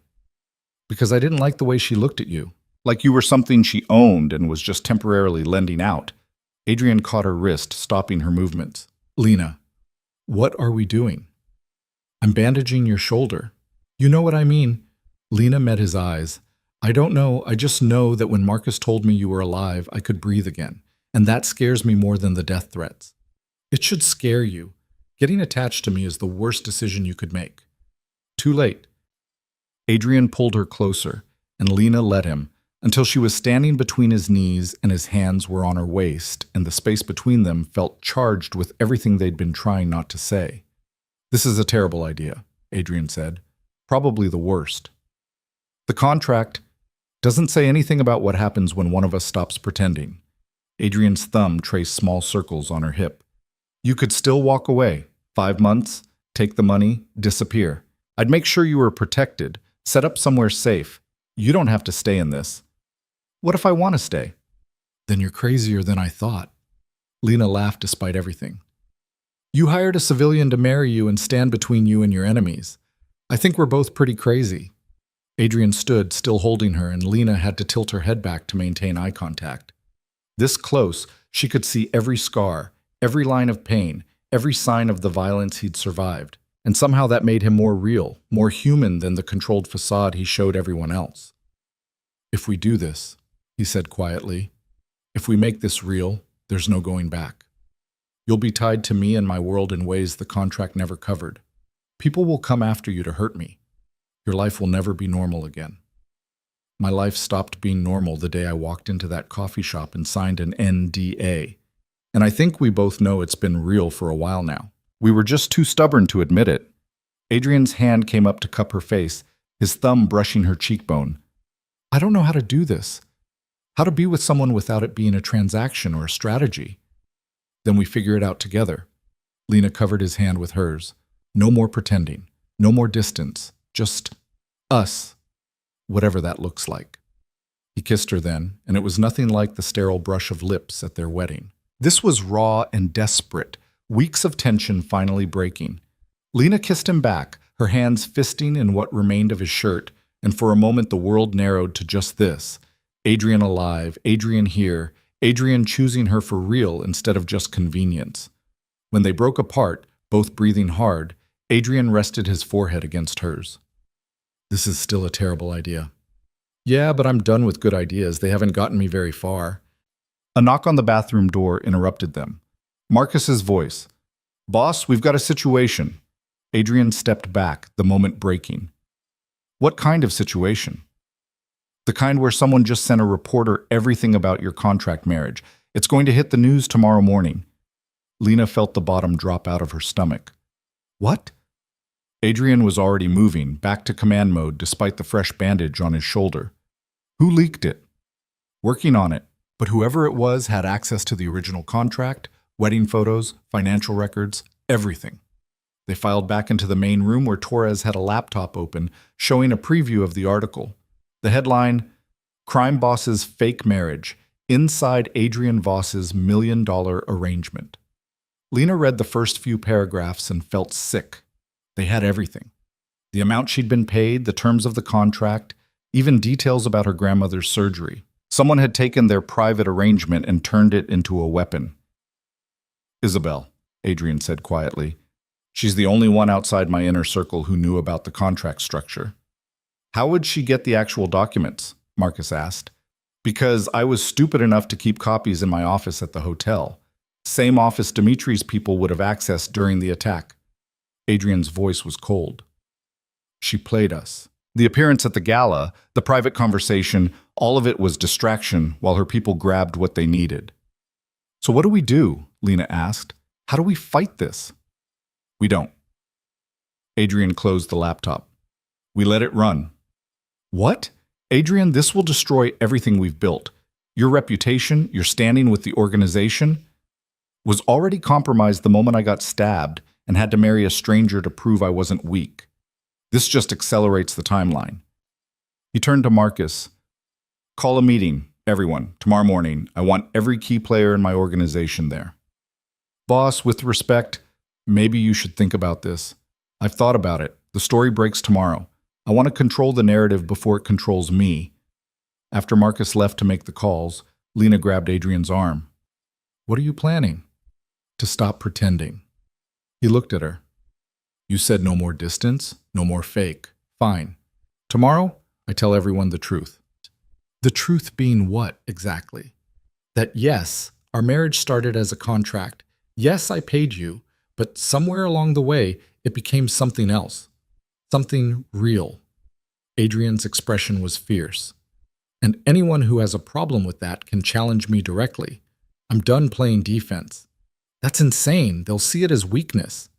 Maybe. Or maybe they'll see it as strength, that I'm confident enough to admit when circumstances change. He pulled her closer. I'm not giving you up because some reporter got a hold of papers. I'm not letting Dimitri and Isabel destroy what we've built. If we're doing this, we do it honestly. No more contracts, no more arrangements, just a choice to be together despite everything trying to tear us apart. You could lose your empire. I could lose you. That's worse. Lena stared at him. When did you become willing to risk everything for this? Probably around the time you walked into that first meeting and called me out on my bullshit. Or when you helped me through that meeting with Dimitri without flinching. Or when you barged into my room to check if I was okay, even though I told you to leave me alone. Adrian smiled, and it was almost genuine. Pick a moment. They all add up to the same conclusion. You're not just some woman I hired. You're the person who saw me at my worst and didn't run. That's worth more than any empire. The next morning, Lena stood next to Adrian in the conference room where his entire organization had gathered. Every key player, every dangerous person who kept his world running. And now they all knew the truth about the contract marriage. The room was silent as Adrian stood at the head of the table. Lena noticed he'd left the cane behind, standing on his own despite the pain it clearly cost him. "By now you've all seen the article," Adrian began. "The reporter got most of it right. Lena and I married because of a contract. I paid her $1 million to play my wife for 6 months. The goal was to project stability while I recovered." Murmurs rippled through the room. Dmitri, sitting near the back with a smile that made Lena want to punch him, looked particularly pleased. "What the article doesn't mention," Adrian continued, his voice cutting through the noise, "is that circumstances changed. What started as business became personal. Lena isn't just my contract wife anymore. She's my actual wife, so my partner, and anyone who tries to use her to get to me will discover exactly how seriously I take threats to my family." "Family?" Dmitri laughed. "Adrian, come on, this is embarrassing. You bought yourself a wife because you were too weak to stand on your own, and now you're trying to spin it as some kind of love story?" "I'm not spinning anything. I'm telling you the facts. Yes, I was weak. I got stabbed, nearly died, and needed time to recover. I made a strategic decision to protect my position while I healed. That was smart, not weak. And falling for the woman you hired, what was that?" "Human." Adrian's voice was steady. "Something you might understand if you were capable of seeing people as anything other than assets to exploit." "Careful, Adrian. You're in no position to—" "I'm in every position." Adrian stepped forward, and Lena saw several hands move toward weapons. "I've spent 3 months recovering, rebuilding, getting stronger. In that time, I've consolidated power you didn't even know I had access to. I let you think you were winning, let you get comfortable making moves against me. And now I'm done being patient." Marcus stepped forward, placing a folder on the table in front of Dmitri. "That's documentation of every illegal shipment you've moved through the port in the last 6 months. Every bribe, every transaction, every violation of the agreements that let you operate in this city. One call to the right people, and you're done." Dmitri opened the folder, and Lena watched his expression change. "You wouldn't. I would. I'm giving you a choice. Back off, return what you took, and continue operating under the terms we've always had. Or push me and I'll burn your entire operation to the ground. That would start a war." "Yes," Adrian agreed, "and I'm prepared for that." "Are you?" The silence that followed was suffocating. Everyone in the room was calculating, weighing risks, deciding whether to back Adrian or abandon him. Lena held her breath. Finally, Natasha spoke. "I'm with Adrian. Anyone who has a problem with his marriage can take it up with me." One by one, others voiced their support. Not everyone. Lena could see resistance in several faces, but enough. Enough to tip the balance. Dmitri stood slowly. "This isn't over." "No," Adrian agreed, "but you're out of moves. Accept it and move on, or double down and lose everything. Your choice." Dmitri left without another word, his people following. When the door closed behind them, the tension in the room eased slightly. Adrian addressed the remaining group. "I know this changes things. I know some of you have questions about my judgment, my priorities. All I can tell you is that I'm still the same person who built this organization. I'm still capable, still strategic, still willing to do what's necessary. The only difference is I'm done pretending I don't have vulnerabilities. We all have them. Mine just happens to be sitting next to me." Lena felt her face heat as everyone's attention turned to her. "She's proven herself," Marcus added. "She stood up to Dmitri, handled Natasha's interrogation, survived an attack at the gala. If the boss trusts her, that's good enough for me." The meeting dissolved into smaller conversations, people approaching Adrian to discuss business or offer support. Lena slipped out to the hallway, needing air, needing space to process what had just happened. Adrian had chosen her, publicly, definitively, risking everything to make their relationship real. She found a quiet corner and pulled out her phone. A text from her grandmother. "Saw the news. Are you okay? Call me." Lena called. "Sweetheart, what's going on? The article says your marriage was fake, that you were paid." "It was, Gran. At first, I needed money for your surgery, and Adrian needed a wife. It was a business arrangement." "Was? It's not anymore. Somewhere along the way it became real. I fell for him, and I think he fell for me too. So now we're trying to figure out what that means. Eleanor was quiet for a long moment. Is he good to you? He's complicated, damaged, dangerous. But yes, he's good to me, better than I expected. Then that's all that matters. I don't care how it started. I care how it continues. His world is violent, Gran. People tried to kill us at a charity gala. Someone leaked our contract to destroy his reputation. This isn't the normal life you wanted for me. Normal is overrated. Happy is what counts. Are you happy? Lena thought about Adrian's hand on her waist, his willingness to risk his empire, the way he looked at her like she was something precious and terrifying all at once. I think I could be, if we survive long enough to figure it out. Then survive. And call me more often. I worry. After hanging up, Lena found Adrian in his study, staring at reports he probably wasn't actually reading. Your people didn't all turn on you, she observed. Not yet. Give them time. Once Dmitri regroups and makes his next move, loyalties will be tested. You think he'll escalate? I know he will. Men like Dmitri don't back down from humiliation. He'll come at me harder, smarter. Probably target you directly since I made it clear you matter. Lena sat down across from him. So what do? We prepare. Tighten security, shore up alliances, make sure we see him coming. Adrian set down the reports. And we decide if this is really what you want. Because once we're past this point, once you're fully part of my world, there's no clean exit. You'll always be connected to me, always be a target. Even if we ended things, even if you left, people would still see you as my weakness. Is that what I am? Your weakness? You're my everything. Adrian said it simply, like stating a fact. Which in this world, yes, makes you my greatest vulnerability. Then we make it a strength. Lena leaned forward. Stop seeing me as something to protect, and start seeing me as a partner. Teach me how to really survive here, not just smile at parties, but actually understand your world. Let me be useful instead of just decorative. That would put you in more danger, not less. I'm already in danger. At least if I know what I'm doing, I can fight back. Adrian studied her for a long moment. You're serious? Completely. You stood up in front of your entire organization and claimed me as family. Now let me actually be part of it. He stood and moved to the window, looking out over the grounds. If I do this, if I bring you in fully, you'll see things you can't unsee.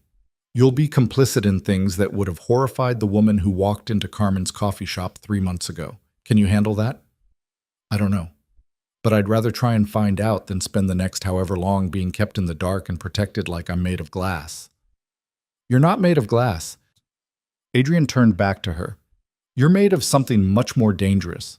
You're made of the kind of stubborn determination that doesn't know when to quit. It's either going to save us or get us both killed. Let's aim for saving. Over the next week, Adrian was true to his word.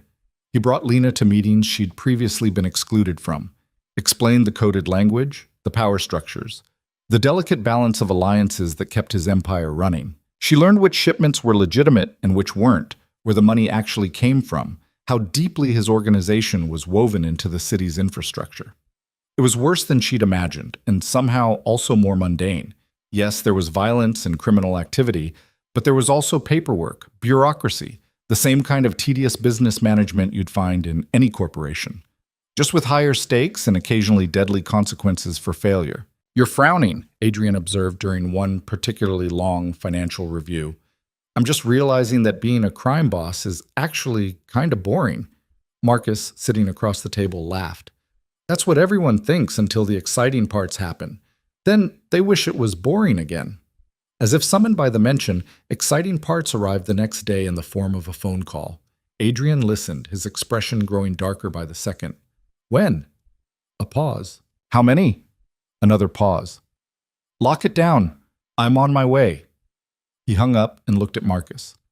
Dmitri hit the warehouse on 5th. Burned it. 3 of our people are dead. The room went cold. Lena watched Adrian transform from the man she'd been getting to know into something else entirely. The person who'd survived being stabbed 8 times and built an empire through sheer will. He's declaring war, Marcus said. Then we respond accordingly. Adrian was already moving. Lena, you stay here. Torres, double the security on the estate. No one in or out without my explicit approval. Adrian, Lena started, not this time. This is the part where you being useful means staying alive. He stopped long enough to kiss her, hard and quick. I'll be back.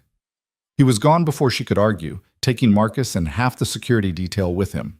Torres supervised the lockdown with military precision. Additional guards at every entrance, the security system upgraded to maximum alert, protocols Lena had learned during her briefing now being activated in real time. How bad is this going to get? Lena asked Torres as they watched the monitors. Depends on how far Dmitri wants to push it. Could be isolated incidents meant to send a message. Could be full-scale war. Torres glanced at her. You scared? Terrified, but also angry. 3 people died because Dmitri's ego can't handle being told no. Welcome to Adrian's world, where egos kill more people than actual threats. Hours passed with no word from Adrian. Lena paced, watched the monitors, tried not to think about all the ways this could go wrong. Her phone stayed silent. No texts, no calls, nothing. Finally, near midnight, the gates opened and Adrian's car returned. Lena met him at the door, relief and fury warring in her chest. 3 people, she said instead of hello. Dmitri killed 3 people just to make a point. I know. Adrian looked exhausted. We've secured the other warehouses, doubled security on key personnel. It won't happen again. What did you do? After you found out? Adrian's expression went carefully blank. What needed to be done? That's not an answer. It's the only answer you're getting tonight. He moved past her toward his study. I need to make calls, coordinate responses. It's going to be a long night. Lena followed him. You can't shut me out now. You said you'd bring me in, let me be part of this. Being part of this doesn't mean witnessing every ugly thing I have to do to keep us safe. Yes, it does. That's exactly what it means. Lena moved to stand in front of his desk. You don't get to cherry pick which parts of your world I see. Either I'm in or I'm not. Adrian stared at her, and Lena saw the war happening behind his eyes. Finally, I sent a message back, hit one of Dmitri's operations, proportional response. No one died, but he'll know we're not backing down. Just property damage? Just property damage, Adrian confirmed. For now. But if he escalates again, if he comes after anyone else I care about. He didn't finish the sentence. You'd kill him. Without hesitation. And I'd do it myself instead of delegating it. Adrian's voice was cold. That's who I am, Lena. The man who burns down empires when someone threatens his family. Are you sure that's what you want to be part of? Lena thought about the woman she'd been 3 months ago. Broke, desperate, willing to do anything to save her grandmother. That woman would have run screaming from this moment, but she wasn't that woman anymore. Yes, she said, I'm sure. Something in Adrian's expression cracked. He pulled her around the desk and into his arms, holding her like she might disappear. You're going to regret this. Probably, but I'd regret leaving more. They stood there in his study, holding on to each other while Adrian's phone kept buzzing with updates and demands and the endless crisis management of keeping an empire from collapsing. Outside, guards patrolled and security systems monitored every shadow. Somewhere in the city, Dmitri was planning his next move. And somewhere even closer, someone had leaked their contract to the press, turned their private arrangement into public ammunition. But for this moment, in this space, none of that mattered. Lena had made her choice. Adrian had made his. Everything else was just details they'd handle as they came. Or at least, that's what Lena told herself as Adrian's phone rang again with news of another problem, another threat, another crack in the careful world they were trying to build together. The call that changed everything came at 4 a.m. 2 days later. Adrian's phone shattered the silence, and Lena woke to find him already sitting up, listening with an expression that made her blood run cold. You're certain? A pause. Don't move. I'm coming. He was out of bed and dressing before Lena could ask what was wrong. Adrian, what happened? They found the leak. The person who gave the press our contract details. He pulled on a shirt, not bothering with buttons. It wasn't Isabel. Then who? Victoria. Lena felt like she'd been punched. Victoria, who'd recruited her, who'd orchestrated everything, who'd been Adrian's trusted advisor from the beginning. That's not possible. Marcus caught her trying to access my secure files. She's been working with Dimitri for months. The contract leak, the gala attack timing, all of it. Adrian grabbed his jacket. Stay here. Don't leave the estate. I'm coming with you. Lena, no. You said I'm in this now. That means all of it. I need to see this.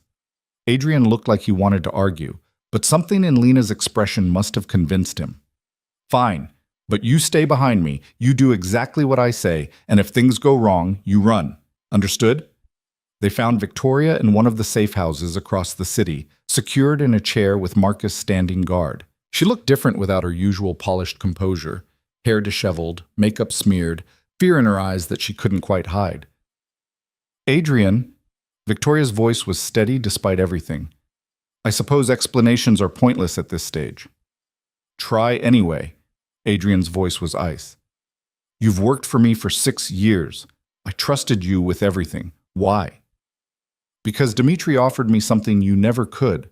Freedom. A way out of this life with enough money to disappear. Victoria met his eyes.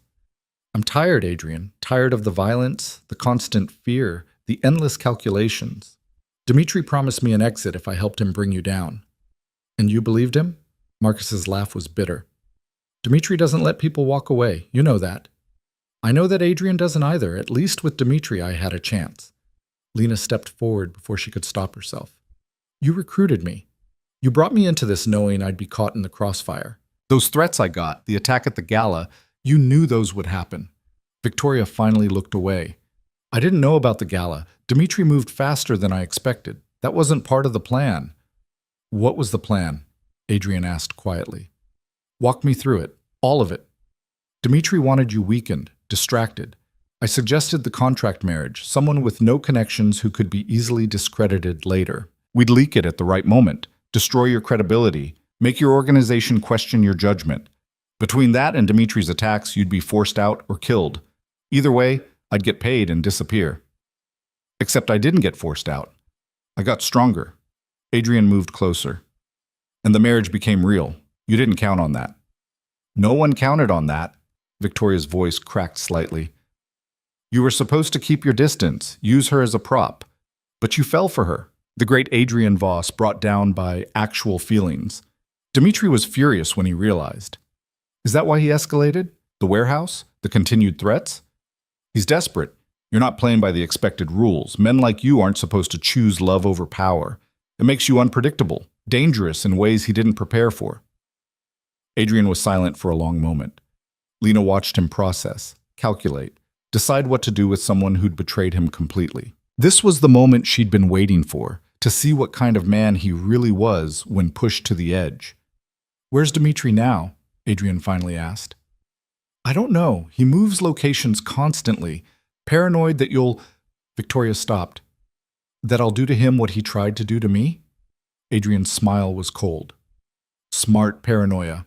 Marcus, call everyone. Full assembly in 2 hours. I want every person in my organization there. Boss, what are you thinking? I'm thinking it's time to end this. All of it. Adrian looked at Victoria. You're going to help me. Why would I do that? Because I'm going to offer you something Dimitri never would. Actual freedom.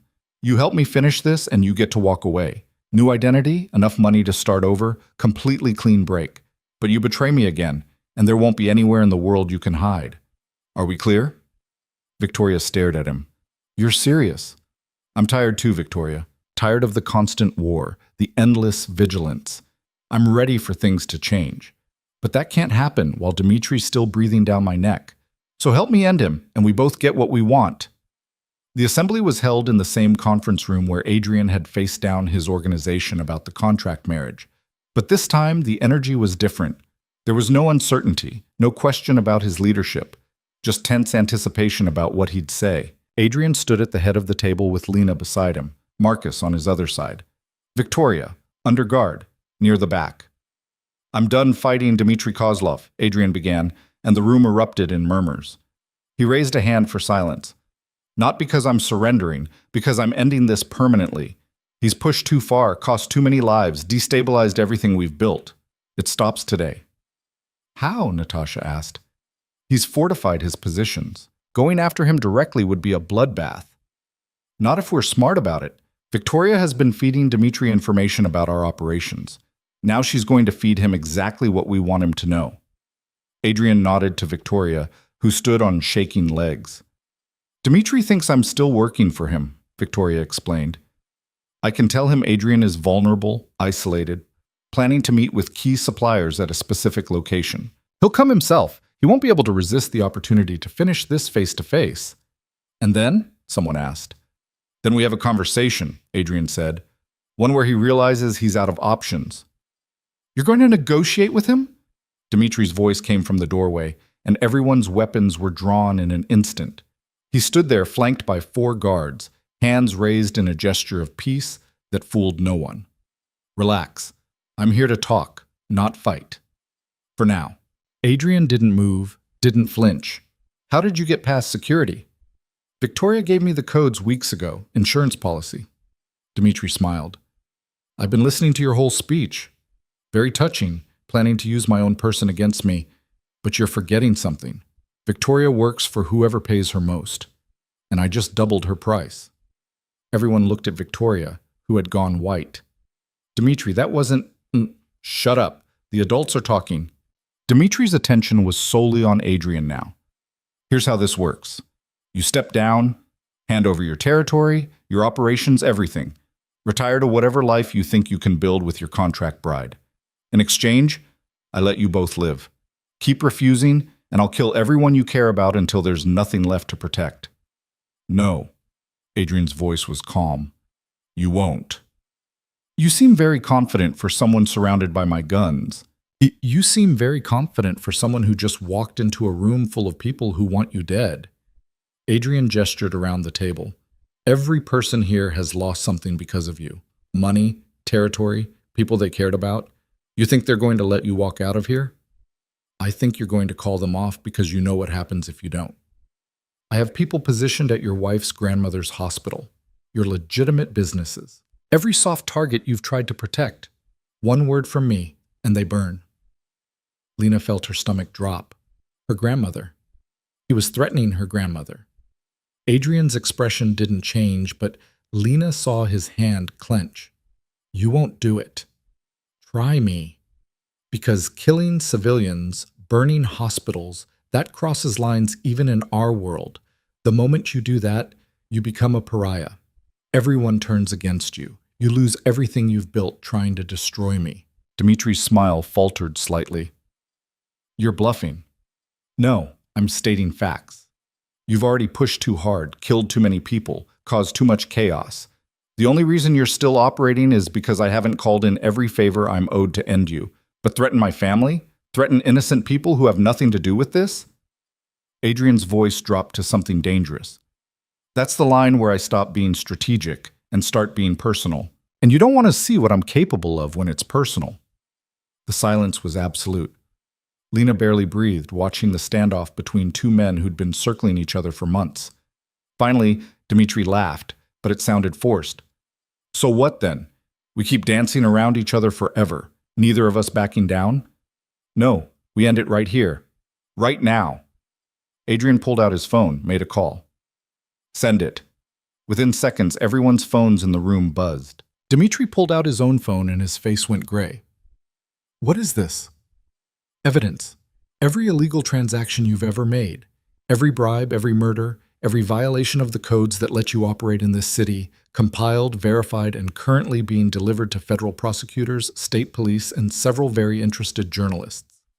You wouldn't. That would implicate you too. Not if I've already negotiated immunity. Adrian's smile was sharp.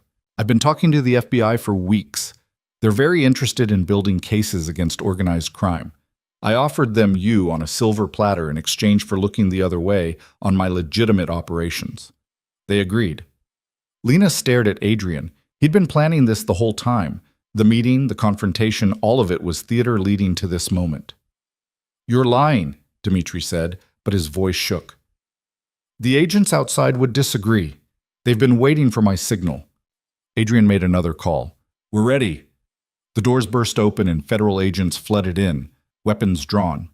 Dmitri's guards dropped their guns immediately, hands up. Dmitri himself looked like he was calculating whether to fight or run, but there was nowhere to go. Dmitry Kozlov, you're under arrest for racketeering, money laundering, conspiracy to commit murder. The agent kept reading charges as they cuffed him. As they dragged Dmitry out, he locked eyes with Adrian. This isn't over. Yes, it is. Adrian's voice was final. You're done, and I'm moving on. When the agents were gone, taking Dmitry and Victoria both, she'd cut her own deal, apparently, the room erupted. People talking over each other, demanding explanations, trying to understand what had just happened. Marcus held up a hand for quiet. The boss has something to say. Adrian took a breath, and Lena saw exhaustion and relief warring on his face. I'm stepping back. Not stepping down, but stepping back. I've spent 8 years building this empire through violence and fear. I'm tired of it. I want something different. Different how? Natasha asked carefully. Legitimate. No more illegal operations. We transition everything to legal business over the next year.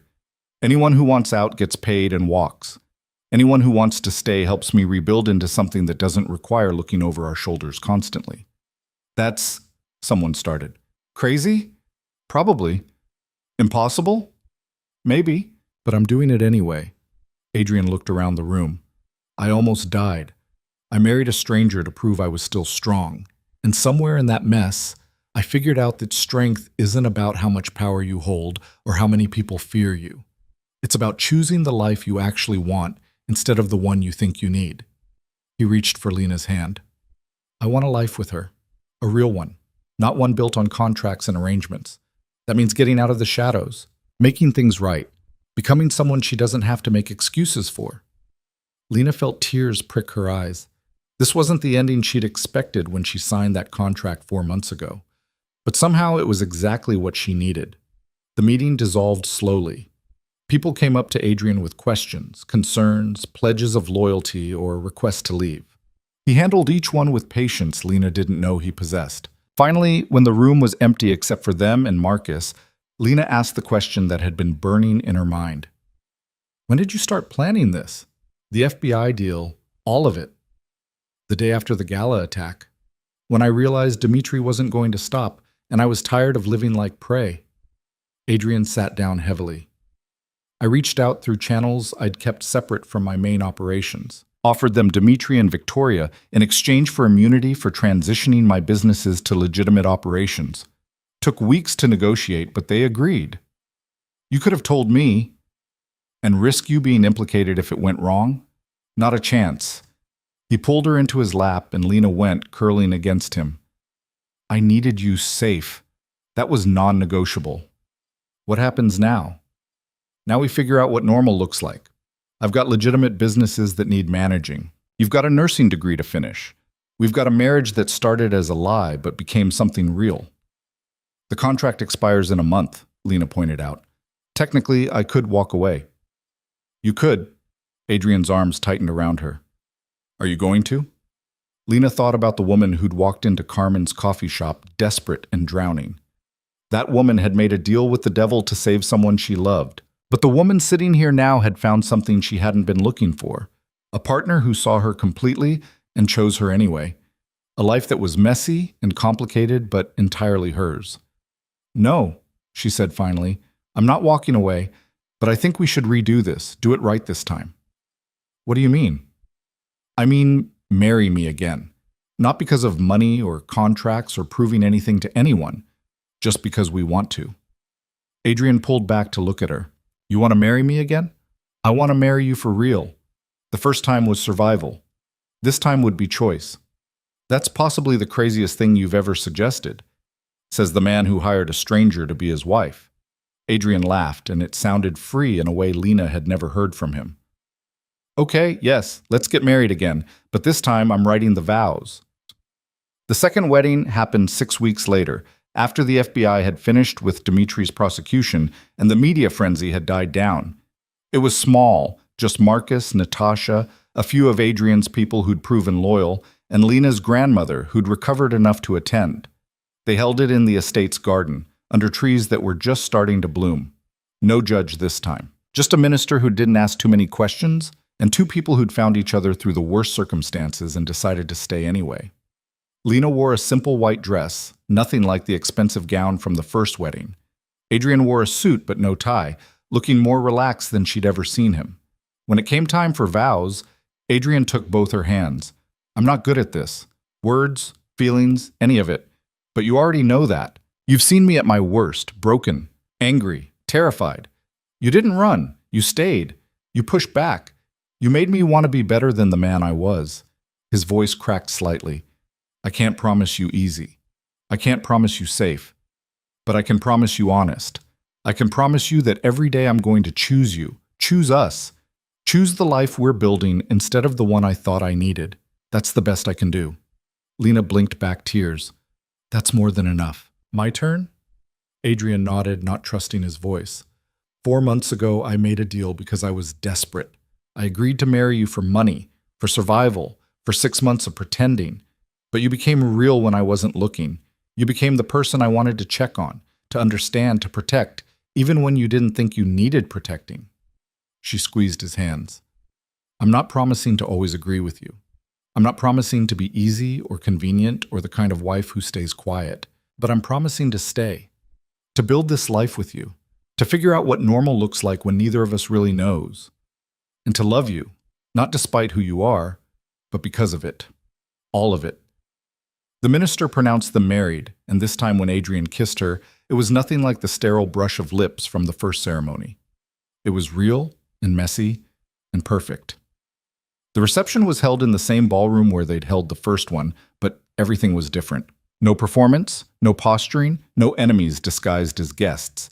Just people who actually cared about them, celebrating something genuine. Lena found her grandmother sitting near the edge of the dance floor, watching everything with sharp eyes that missed nothing. He's good for you, Eleanor said when Lena sat down beside her. I wasn't sure at first. The contract thing scared me. But seeing you two together now, that's real. It is. Terrifyingly real. Good. Real is what matters. I don't care how you got here. I care that you're happy. I am. I really am. Then that's all I ever wanted for you, someone who sees you completely and loves you anyway. Eleanor patted Lena's hand. Now go dance with your husband before he comes over here and asks me embarrassing questions about your childhood. Adrian was already approaching, and Lena laughed. Too late for that. The months that followed were harder than either of them expected. Transitioning Adrian's operations to legitimate businesses meant unwinding years of illegal infrastructure. Some of his people left. Some stayed. There were setbacks and complications and moments where Lena wondered if they'd bitten off more than they could handle. But there were also victories. Adrian's legitimate businesses started turning real profits. Lena enrolled back in nursing school, finishing her degree while helping Adrian navigate the legal world he'd never operated in before. They fought about stupid things like normal couples, dishes, schedules, whose turn it was to call the contractor about the leak in the roof. It was messy and imperfect and sometimes exhausting. It was also theirs. 1 year after the second wedding, Lena walked into Adrian's office and found him staring at financial reports with an expression she couldn't read. Good news or bad news? She asked. Good, I think. We're officially profitable. All legitimate revenue. No illegal operations backing anything up. We actually did it. Lena moved behind his chair and wrapped her arms around his shoulders. We did it. I couldn't have without you. You know that, right? None of this would have worked if you hadn't pushed me to actually change instead of just pretending to. You would have figured it out. No, I would have found a way to rationalize keeping one foot in the old world. You're the one who made me actually leap. Lena kissed the top of his head. Then I guess it's a good thing I'm stubborn. The best thing. Adrian turned in his chair to pull her into his lap, a habit he'd developed that Lena had stopped protesting. I got offered a job today. Legitimate consulting for businesses trying to improve their security systems. Using everything I know about vulnerabilities and protection, but for legal purposes. That's amazing. Are you going to take it? I don't know.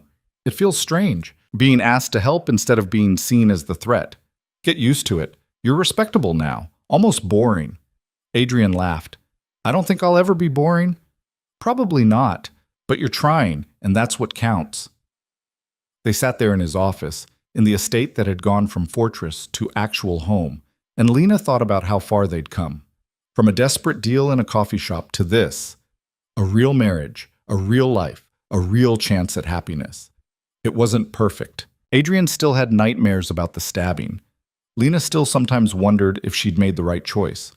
They fought about serious things, how involved Adrian should stay in his old world, what their future looked like, whether Lena should be doing more than just nursing school.